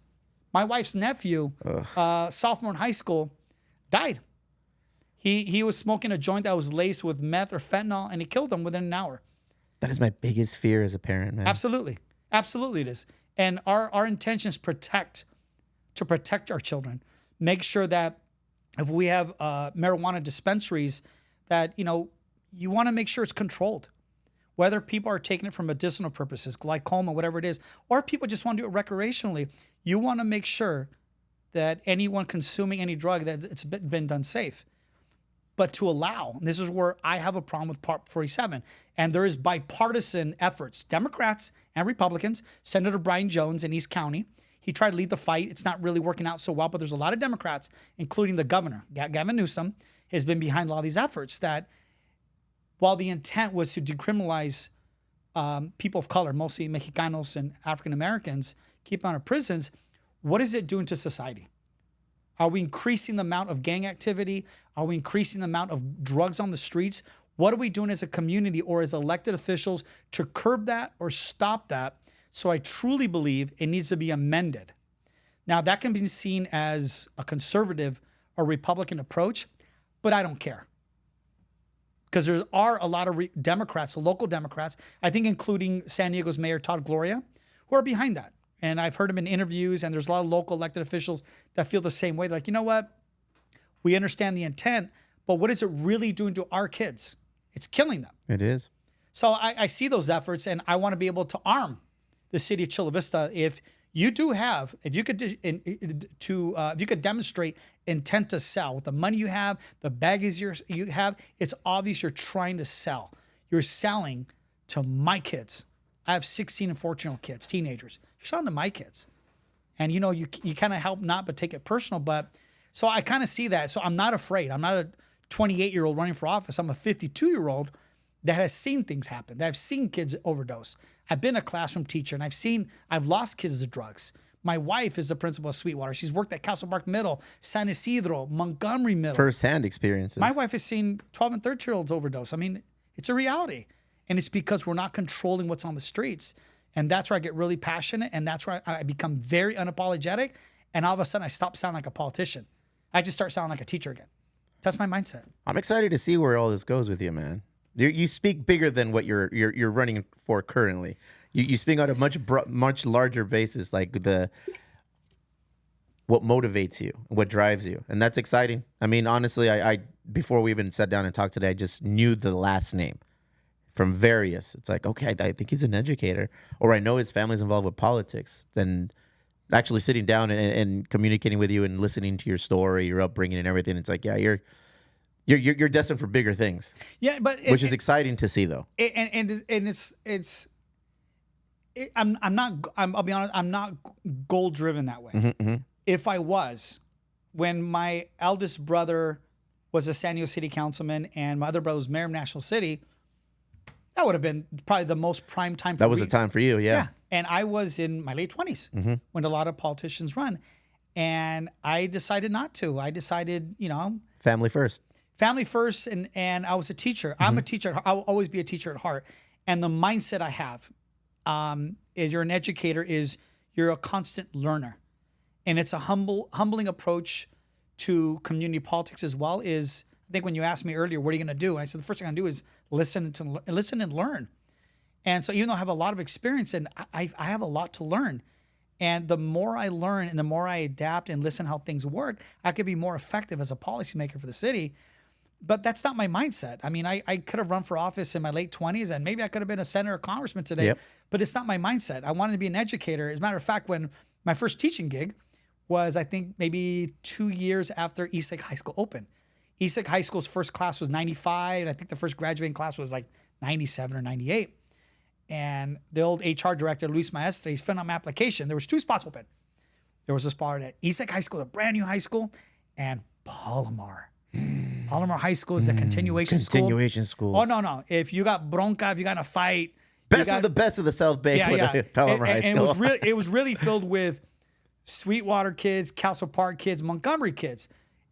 And that eclectic group of kids who... My cousins. Go ahead. Who are part of cliques and units and gangs all went to the same place. And when they're filming application, they were putting East. I go, no. I want to work at I want to work at Palomar High School. I go, Mikey, why don't you just go to East Lake? I go, no, I want Palomar. I go, why Palomar? I said, that's where I grew up. I'm a South Cedar kid. I'm a little National City. Spent most of my life born in Chula Vista, West Side. Well, those are my kids. That's a bigger impact for you there. Absolutely. So when those kids came to the classroom, some of those kids were some roughnecks. And, I had like 3 or 4 students who were pregnant. And you can't be pregnant at the time. I don't know what the policy is now for the Sweetwater District, but you can't be, I could be wrong. I apologize. I'm not sure if you're allowed to be in your 2nd or 3rd trimester as a student. It's also for the safety of the student, but you're able to be pregnant at Palomar High School. And a lot of those kids, for whatever reason, maybe they went to juvenile hall for 8 months, they need to catch up on credits. So that's really what Palomar High School was at the time. And when they asked my story, when they knew I was from San Isidro, National City, Chula Vista, they could relate to me like, oh, he's from here. Mr. Inzunza's from here. And nowadays, I run into my students. They're going to laugh at this. I'm 52. I have students who are 46 years old because I started working there when I was about 23, 24. So I have students there who are younger than my wife. I run into students today. My wife goes, who is that? I go, those my students. She goes, that was your student. He looks older than you. I go, and he's also older than you too, babe. But that was my mindset, and I've always carried that with me. I wanted to work. But put it this way, I worked at probably one of the most difficult high schools in San Diego County, Palomar. And then I went to work at my alma mater, St. Augustine, one of the most affluent and prestigious culture schools. Shock for yourself. Yeah. But for me, like what I was explaining to myself, going to school in Tijuana, back and forth. You've worn all the hats. I could fit in at St. Augustine with the preppy of the preppy and the toughest kids in the South County. But that's my mindset. I think that's one of the characteristics of people here, border town kids and people just raised in the South Bay down here, is that we're fronterizo kids. Yeah, we can wear different hats and chameleon ourselves into different demographics and different communities. Like, do I feel comfortable in Del Mar at a party? Yeah. No, but I'll make it work. No, you could be in Del Mar and, invited to some nice Thanksgiving dinner, and you could have mashed potatoes and turkey and yams. Well, I don't know. I've had potato salad with raisins. I'm in. Like, I'll make it work. You know, mayo. Or all the Miracle Whip. Don't scare me. Or you can have, Thanksgiving down here where you have tamales, jamon, and then champurrado, bro. It's almost time. And know what you whip it up with instead of, we do this every year, and this is my tradition. Instead of whipping it up with some biscuits, you go to National City and Paulsburg and get some pan de sal. Pan de sal, Pan de sal, you whip up the gravy with pan de sal. That's right. But that's who we are. So we could be at a carne asada or we could be at a lechon. Yeah. And that's just how we roll in the South Bay. We're used to that. Yeah.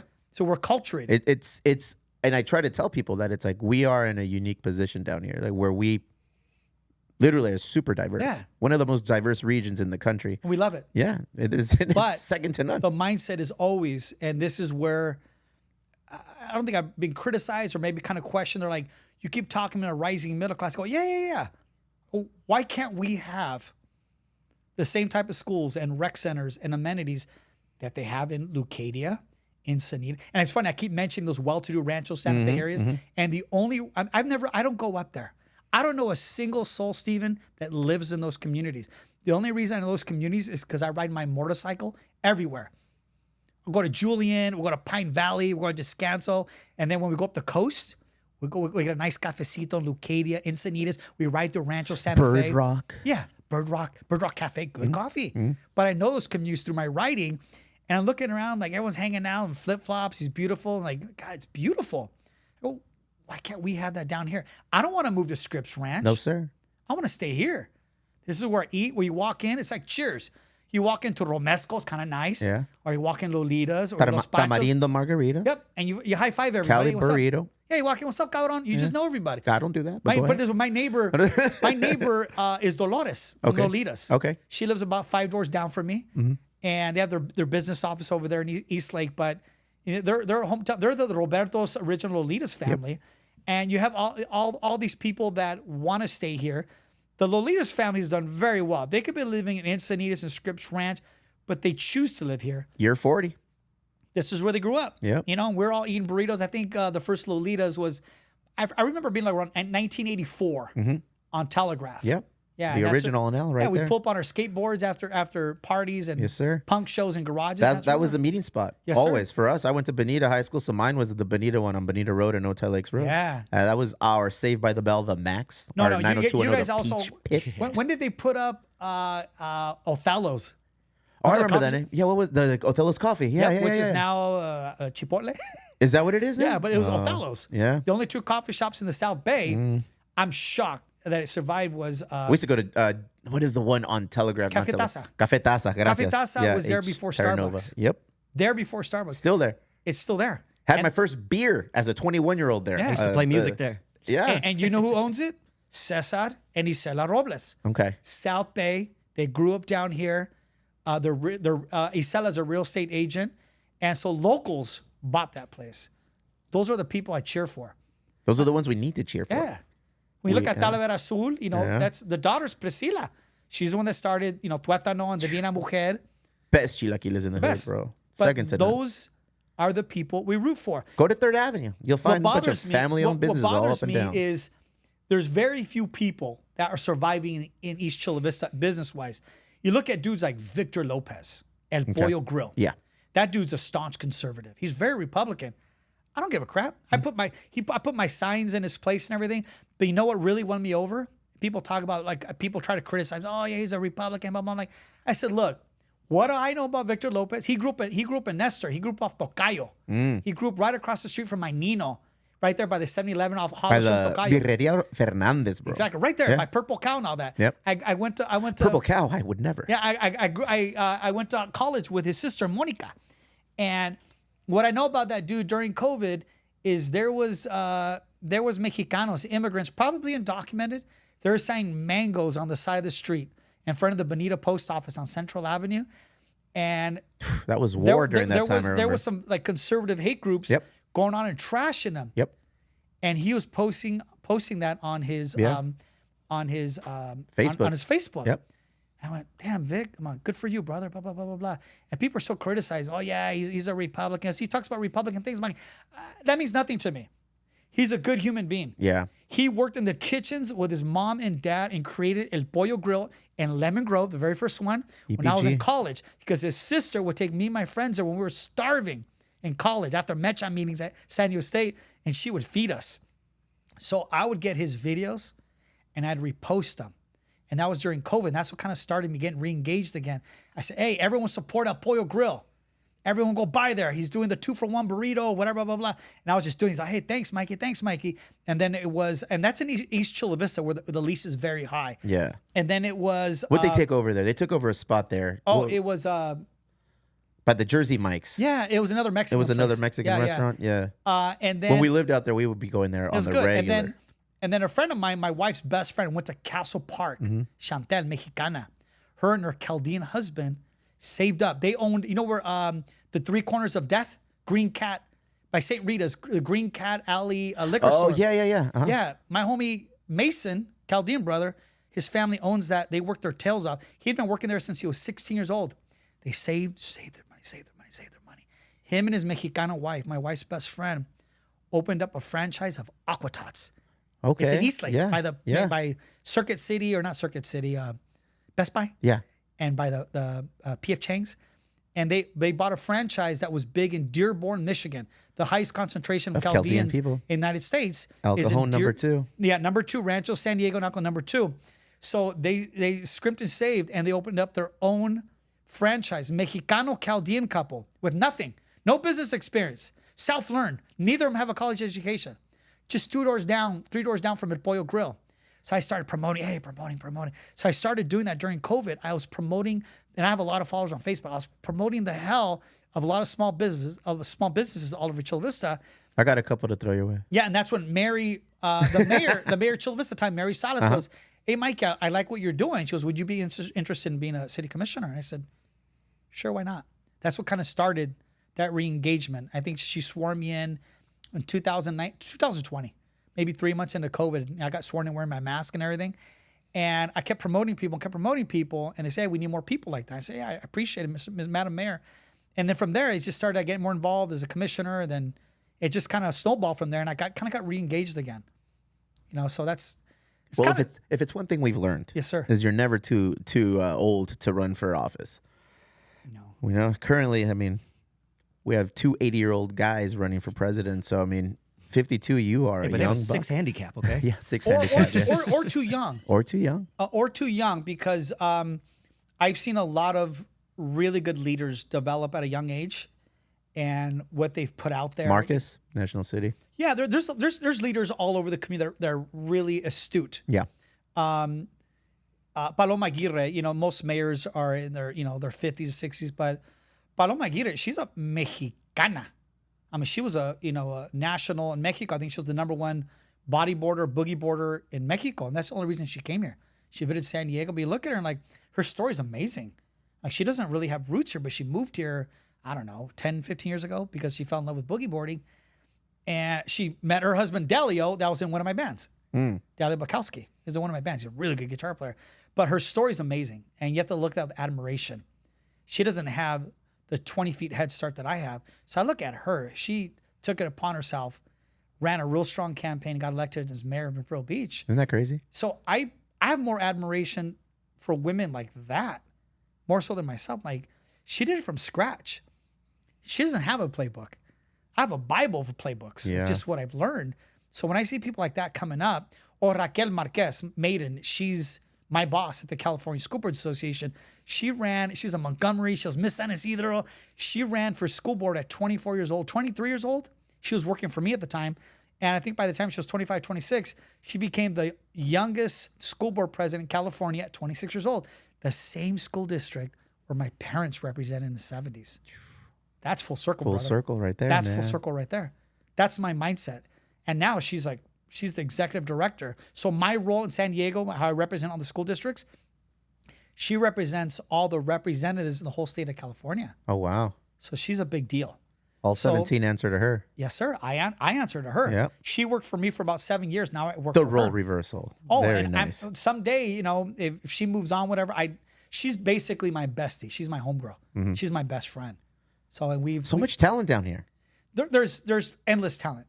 There's endless, doctors, educators, elected officials, business owners. It's because we're motivated. Yeah, no. When we're hungry. We want. When I see the way Three Punks, and then when I see the Balboa, when I see all these mom and pops starting in 3rd Avenue, Chula Vista, that takes ganas. That takes a lot of effort. Because and a little bit of ignorance. Well, no. Well, you're diving into something you're passionate about. But when somebody is paying ahead of time, 6 months, year, 2, 3, 5-year lease, that value could be $80,000 to $150,000 that you've pulled out a mortgage, an equity line from your house, or sold something, or maybe even your kids' college education money to do something you believe in that could sustain your family and provide for your family for generations to come. When I see that, that's the admiration I have. Stop it, you're scaring me, man. Yeah, I'm reliving old horror stories, bro. Priscilla Edith's story is she was a young mother on her own.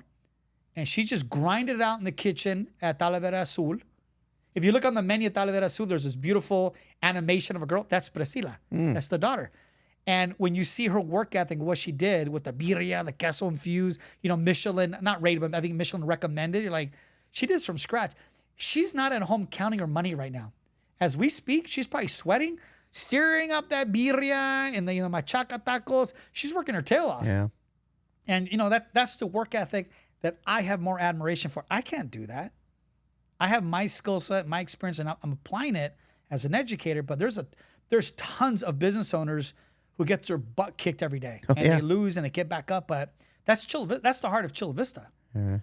Well, your skill set is more to champion our efforts to get to that level. This is really hard because all you're doing is complimenting me, and I'm trying to divert it towards other people, and you keep throwing it back at me. Well, I mean, you have a big responsibility, man. And I take that responsibility. As you should. We have probably also one of the biggest union workforces in San Diego County.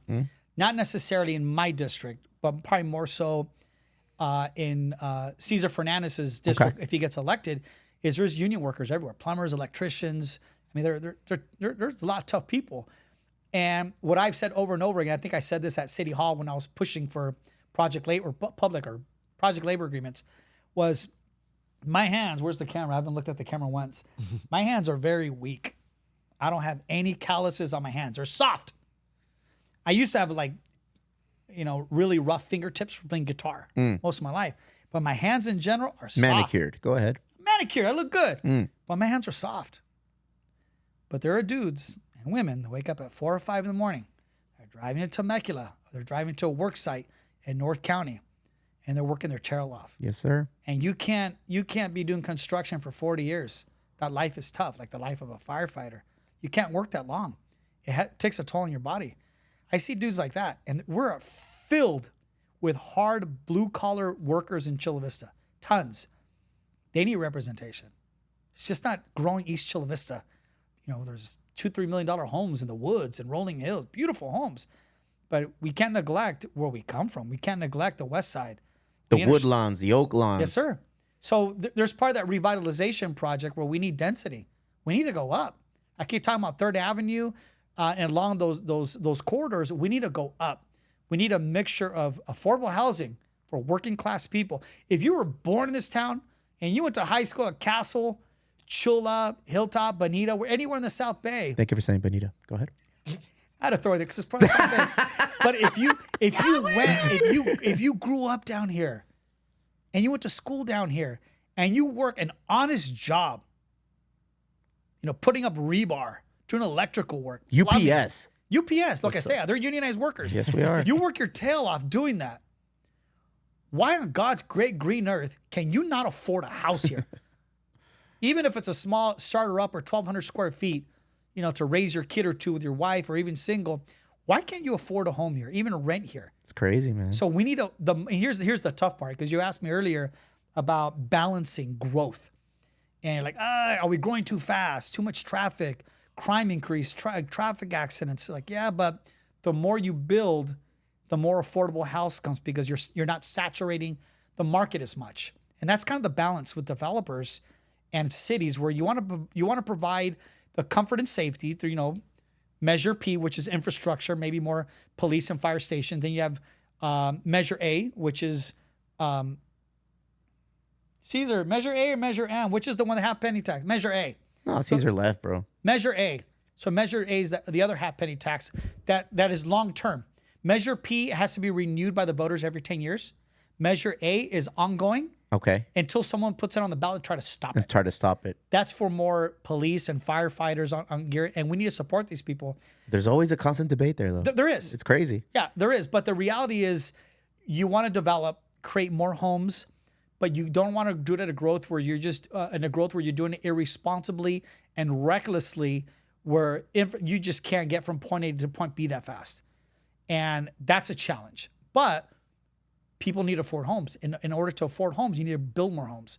That's the tough balance. Here's the crazy thing about Chula Vista before we wrap it up. The crazy thing about Chula Vista is I live on the west side of Chula Vista, where you have a home currently for sale for $2.5 million, 3 blocks from where we live, which is also 1 block for where people, are you near Pepper Tree? Yeah. Yeah.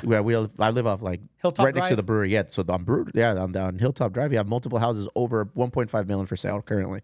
Or you have 1 block south where people park on their lawn. Yeah, on Cinder Block. So it's like the demographic of Chula Vista right now, it's like the household average purchase price, I think it's over $900,000. And it's like, that's a 1,200 square foot house in that area. I look at my wife and it's like, yo, we got lucky, that we have our family support and backing, and we're able to, accomplish a lot of these things because of them. Our kids are going to be in a tougher situation, in a tougher position. We have 3 little boys. It's like, how much money is it going to cost them to purchase their first home? Your kids going to live with you until their late 20s or early 30s. And I'm okay with that. And out of all the homes I walked with, when people are asking me about affordability, is I'll walk to a house anywhere in my district, and the father there was, oh yeah, my son lives with me, 32 years old, and he's a paramedic. Or my daughter's 34, she's a teacher, and she can't move out. That's crazy. Even if they are married with someone else, double income, income of 140, 150,000 a year, say 2 people making 75, whatever it is, they can't afford that. And so I see that, I'm like, well, that's a big problem. Like these This is a middle class household, and these are college educated people with good unionized jobs as teachers or paramedics, whatever it is. If they can't afford a home in my district, what is a struggling family in West Chula Vista, or this one's a grocer, or this one's a construction worker, honest work, never put down people, honest work. How do we make it more comfortable for them to be able to afford a home? What housing, as policymakers on the city council, do we need to provide homes for these people? How do we make it more affordable? How do we create density in areas? Is that a conversation currently being taken place within city council? Oh yeah, it is. Yeah. It is. But there's struggles because there's laws. Because in every city in the state of California, you need to have a certain amount of affordable housing. There's a limit. Affordable housing, maybe Section 8, market rate housing, all that. Those things you negotiate. I think Chula Vista's already met that threshold. But then you start looking like, well, have we done enough? And what happens if we build too much? Is it increased crime? Yeah. Is the density too much? Does it create more traffic congestion? Because you're in my district. One of the biggest problems, there are T-bone fatality car wrecks. People are going down Otay Lakes Road, Olympic Parkway, Birch. They're going 85, 90 miles an hour, and they're going through red lights that have been red for 5 seconds. So I'm teaching. I have a 16-year-old teenager, going to be a junior at Olympian in 2 weeks, and I'm telling him, I said, when you go to the red light, when it turns green, what do you do? And they go, well, Papa, you tell me how to. I'm like, what do I do, Papa? I go, yeah, what do you do? They go, well, if it's green, you look left. Yeah. You look right. Yep. Slowly proceed with caution because you're going to get T-bone. And we've seen T-bones. Yeah. And it happens because I've done ride-alongs with firefighters in East Chula Vista and West Chula Vista. I said, oh, there's just T-bones left and right. People are being killed. You need to start a podcast yourself, man. I just talking about Chula Vista and the South Bay and everything. No, I think I'd love it. I mean, because there's a bunch of stories that I want to just jump in with you, but then it's like, I'd love to come back, but let's not talk about politics. Let's talk about skaters. Yeah. I don't think we talk too much about politics. I think we're legit. Yeah, I think we talked about your background, your upbringing. I can go 3 hours talking about motorcycles. I can talk about. I might be one of the most experts you've ever known on the whole new wave era, the whole new wave '80s generation. I love that type of pop culture, and I really, really involved myself. Favorite Cure song? 6 Different Ways, Off the Head on the Door album. Wrong answer. It's The Forest. Favorite burrito? Hold on. You ready? You got me excited. Go ahead. I got chills going up my spine. I'll tell you why. It's the very first song I learned how to play on the bass. Yeah. Yeah. Me too. It's an easy song to learn. Yeah. First song I learned to play the bass, and it was the first song. My high school band, before we started doing originals, it's the first song we ever played was A Forest. And the best version of it, they recorded, it's called Cure in Orange. Remember that? Yep. And it had Simon Gallup on bass, Lol Tallhurst on keyboards, Pearl Thompson on guitar, Boris Williams on drums, and Robert Smith at the head. But yeah, I could tell you everything about the Cure. But 6 Different Ways is just a very unique song. And don't forget, they did the album 17 Seconds, Pornography, which were really dark. Within the Head on the Door, that's when they came out with A Night Like This, In Between Days, which was huge pop, kind of like Just Like Heaven. But 6 Different Ways was trippy. They did the Kyoto song. They did a lot of trippy stuff. But I could go on. Like I could name you probably, maybe 15 of the 20 members of The Cure. The everything between like Pet Shop Boys, New Order, The Cure, Joy Division, all those idiosyncrasies. I've been to Manchester 3 times. That's the sweet spot of all of it right there. I've been to Manchester 3 times, do my pilgrimage because of the Stone Roses and the Charlatans and Blur. I only go to Manchester to watch the Red Devils play. That's it. Sorry, There's Man City. No.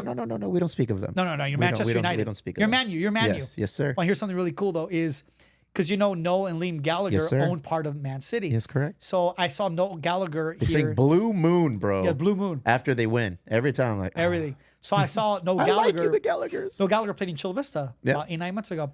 So he was at where was he at? At the Bluefoot. He was at the Bluefoot watching. Yep. He was at North Park, and I was so pissed off because I saw a YouTube clip that someone posted on Instagram. Everyone's singing "Don't Look Back in Anger," and he's singing along like he's right there, dude. He was doing the thing. And I lived in North Park for a while too. Look at you. When parents split up, so I know the area. Before the hipsters or after? When it was dangerous or or now? When I lived in North Park, it was the most transient community in North Park. When what school was it? God, what's the school there? There's elementary, not Macmillan. I forgot the name of the school, but the elementary school was one of the worst in the district. Now it's one of the best. Because buying a home in North Park or South Park, Juniper, in that area, those homes are, you have a craftsman or bungalow home built in the 20s or 30s, you know, $2-3 million. Multi-million-dollar properties. And it's the size of this room. It's tiny.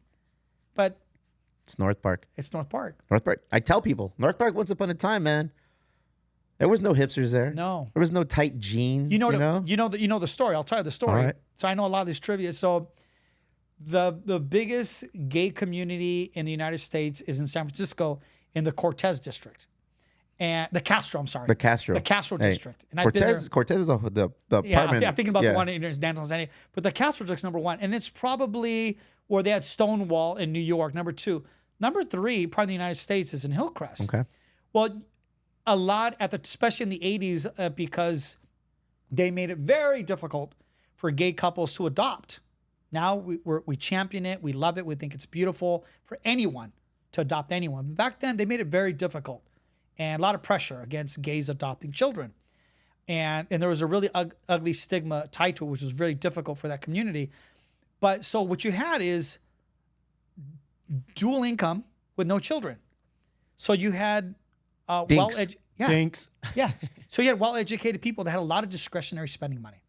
So the restaurants and the housing was a lot more affordable compared to a family, say in the South Bay has 2-3 kids, trying to put them through school. You get what I mean, right? So that area became well-to-do. And so the Hillcrest area next to, say, Kensington, it's very well, a lot of wealth there. Those became well-to-do communities. Ponces. Right? Ponces, yeah.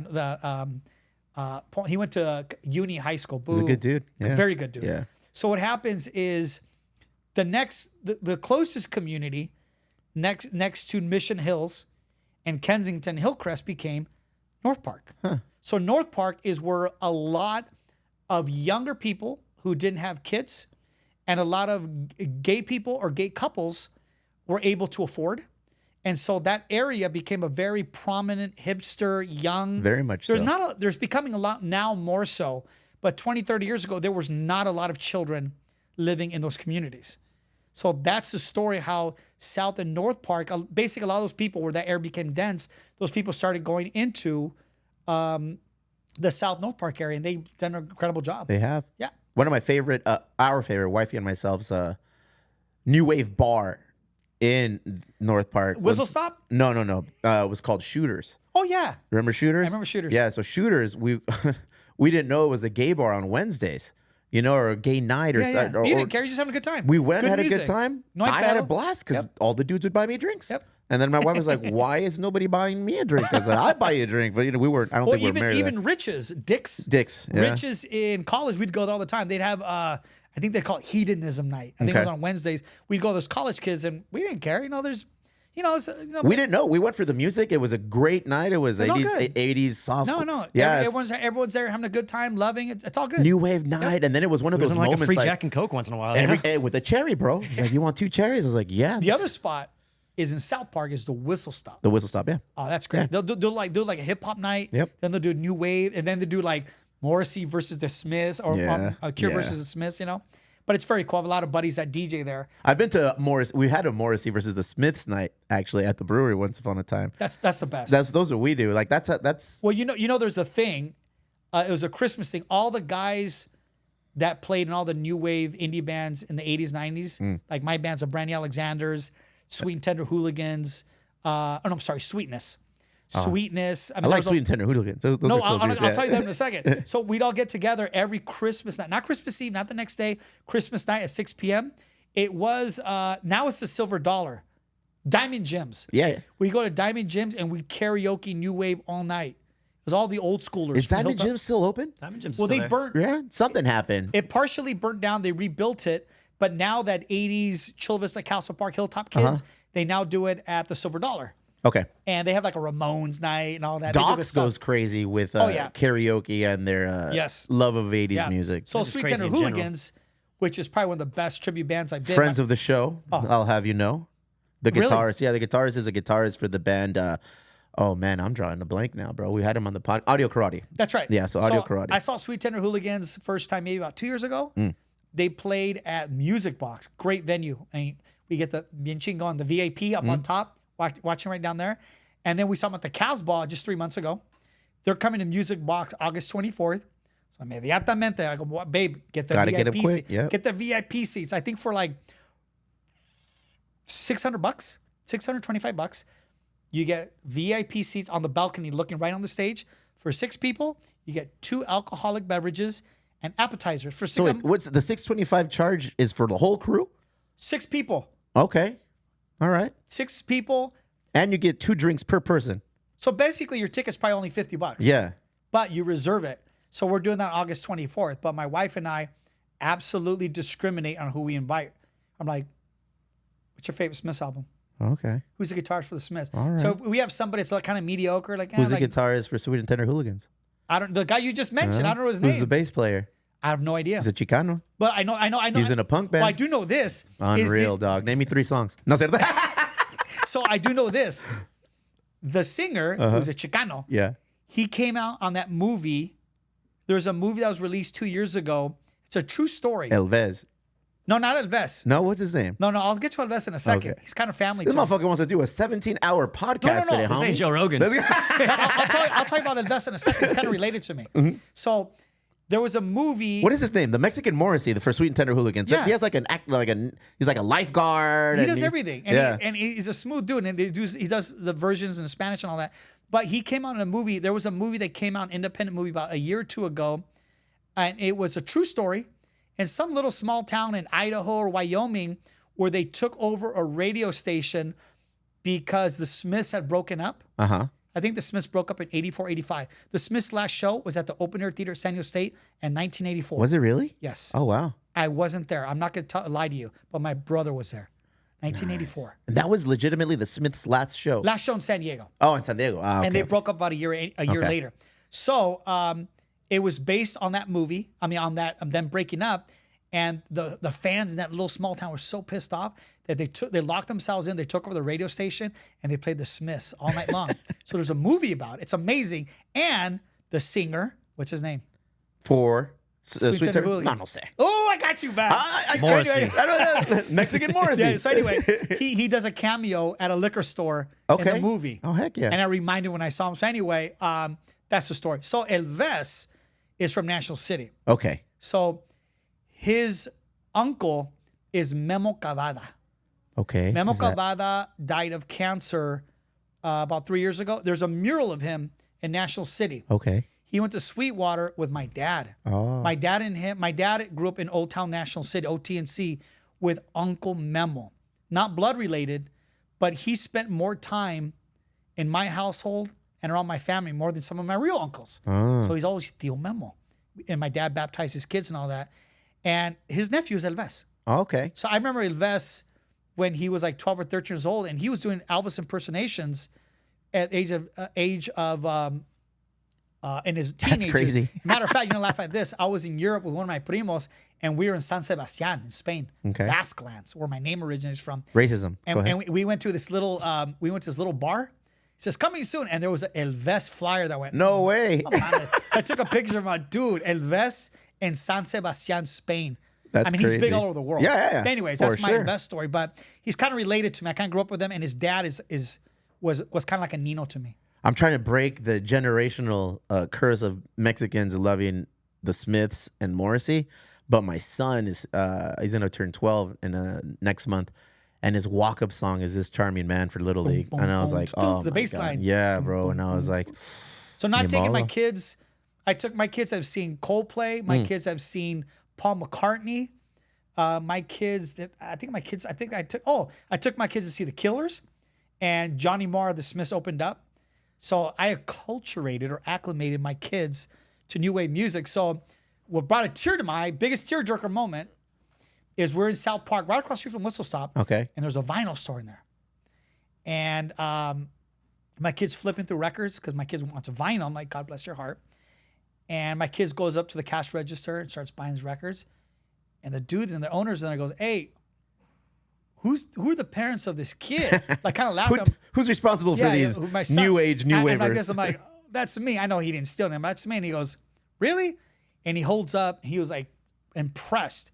he holds up The Bends by Radiohead, one of the best albums of all time. And then he holds up, what's the Stevie Nicks, what's the album with Dreams and Fleetwood Mac? Huh? Fleetwood Mac. I forgot what Fleetwood Mac album was, but I think the album's a white color. And Radiohead, The Bends. Mm-hmm. And then I think Little OK Computer or no OK Computer? Yes. OK. No. OK Computer. He has that album. But at that time, he bought Radiohead, The Bends. Their best album is The Bends. And then I think it's OK Computer. And then it goes back to the first album, Pablo Honey. Everything after that, I'm like, too experimental. Remember, they started tripping out a little bit? Yeah. But the Bends, number one of the best albums of all time. And then OK Computer, which was legit. And then goes back to Pablo Honey with Creep, some of those songs. But my kid is just like, this was 2 years ago, 14 years old, busting out, flipping through vinyl, and they're impressed with my 14-year-old. And he looks at me, he goes, "You've raised your son well." Imagine my kids rolling up with Danny Flow albums coming up to pay for their... The third album was Unknown Pleasures by Joy Division. Joy Division. Oh, it's a staple. It's a must, man. That has to be. Everybody's got that shirt. Pre-New Order. Yeah. Everyone's got that pre-New Order shirt. You've done it. You turned us into a 3-hour episode today, man. Yes, it is. You did it. We talked about all the things, though. Yeah. We can talk longer. Oh, I can go on forever. Yeah, we'll bring you back on. Like you said, no politics next time. But in all reality, we really didn't talk politics this time.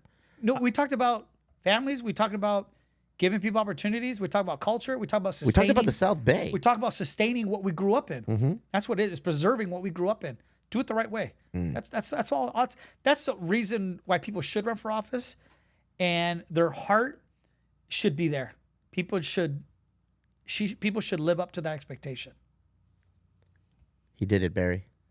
I'm going to throw one more thing out before we go. Uh-oh, here we go. Right, if people want to get involved with the campaign, if they want to get involved with Michael Inzunza, and they want to know more of your backstory, please go to his website, michaelinzunza.com. Safety first, brother. Always public safety first. District 3, stepping stone. No. I get it. I see what you're doing. I enjoy it. Thank you. Awesome to meet you. Yeah. Awesome. This is the first time you and I met, but I've seen your shows. I've seen you around town. I'm like, oh, this guy's legit. I'm not, man. You've done some good stuff. We do what we need to do. We fill voids where there's here's water. The thing. You can go over a variety of subject matters, but you and your whole team here, you guys intentionally make this about our community. Yes. And you keep it grassroots. You keep it real, and you're not afraid to talk about those topics. That's what's needed. We're here, and believe it or not, that's very political. I know, man. I love it. I don't like it. When you guys talk about allowing lowrider shows out, that's very political. Yeah. But that's good. That's what our reach, our network has grown significantly without really trying to do it, without the intent being we need to do this, we need to do that. It was just like a circumstance of what we do and who we surround ourselves with. You say our whole team is BJ and me. That's it. It's like BJ and he's a Hilltop kid. The whitest Mexican I know. No, he's legit. Yeah, he is. He's a raza dude. He grew up on 2nd and Orange, hangs out with Lolitas. He's still a skater. We tell people, it's like, he's the Latinx community. No, I tested He's my Latinx guy. I tested him. He goes, oh, yeah, the Orange Avenue ditch and the ditch on 3rd and Orange. Like, he knew all the skater spots. I'm like, all right, he's legit. We didn't even talk about Big Bowl over there at Coors Amphitheater. There's only one thing I didn't ask him. Uh-oh. Does he have a Chula Vista tattoo? Oof. Not yet. Do you? Of course I do. All right. I got to get my Chula Vista tattoo in Chula Vista. I just got to meet a cool tattoo artist in Chula Vista. We remember we had Amar on here, and we were like, hey, if you win, you're getting a Chula Vista tattoo. And then we kind of chilled out. I was like, but if you're running for Chula Vista mayor, I feel like you should already have a Chula Vista tattoo. Damn, in full color, bro. Show it to the camera. Show it to the cam. Yeah, that's it way, bro. Where's mine, Barry? He's got it. He's got it. Right there. So what you're saying is the only way I come back to do another interview with podcast, have another fun, Chula Vista tattoo, is BJ needs to have a tattoo before I come back. I mean, he got himself a hot dog tattoo. That's coming on tomorrow, Thursday. A mushroom tattoo. I don't know why you don't have. You have a T-bone on you, right? What do you have? I got sugar skulls. I got a mariachi band. I got all sorts of shit. You got sugar skulls? Yeah. But he does not have a Chula Vista tattoo. Well, before I come back, I think you should require that he gets one. I think he voluntarily wants one. Oh, he wants one. We'll get him one. You're always welcome back. Yeah. This is your new home. I enjoyed the conversation. I thoroughly enjoyed getting to know what your family lineage and history is all about, man. Thank you. You guys are the South Bay. We try, man. We try. Your parents definitely tried. Yeah. They set down that foundation, that network, that root-based system where congressmen come to your house and ask for assistance and getting to the next level, and you guys do the work. And now it's trickled down to you, my friend. As long as it helps everyone else, man. That's what it's all your about. turn. Thank you, brother. I appreciate you guys very much. Awesome to meet you, Michael Inzunza. Don't forget to go out there and vote. District 3, do your thing. Elections are November 6th. 7th. And Caesar got a shot? He has a very good shot. He has a very good shot. When he ran for his election for school board, yes, he had a huge turnout. He did very well. All right. He has a very good shot. Look at that. We're a political podcast today, Barry. Unreal, bro. Unreal. The turns that taken us into the politic game. We're big boys now. There it is. Push the button. Thank you very much, Inzunza. We appreciate your time, brother. Thank you.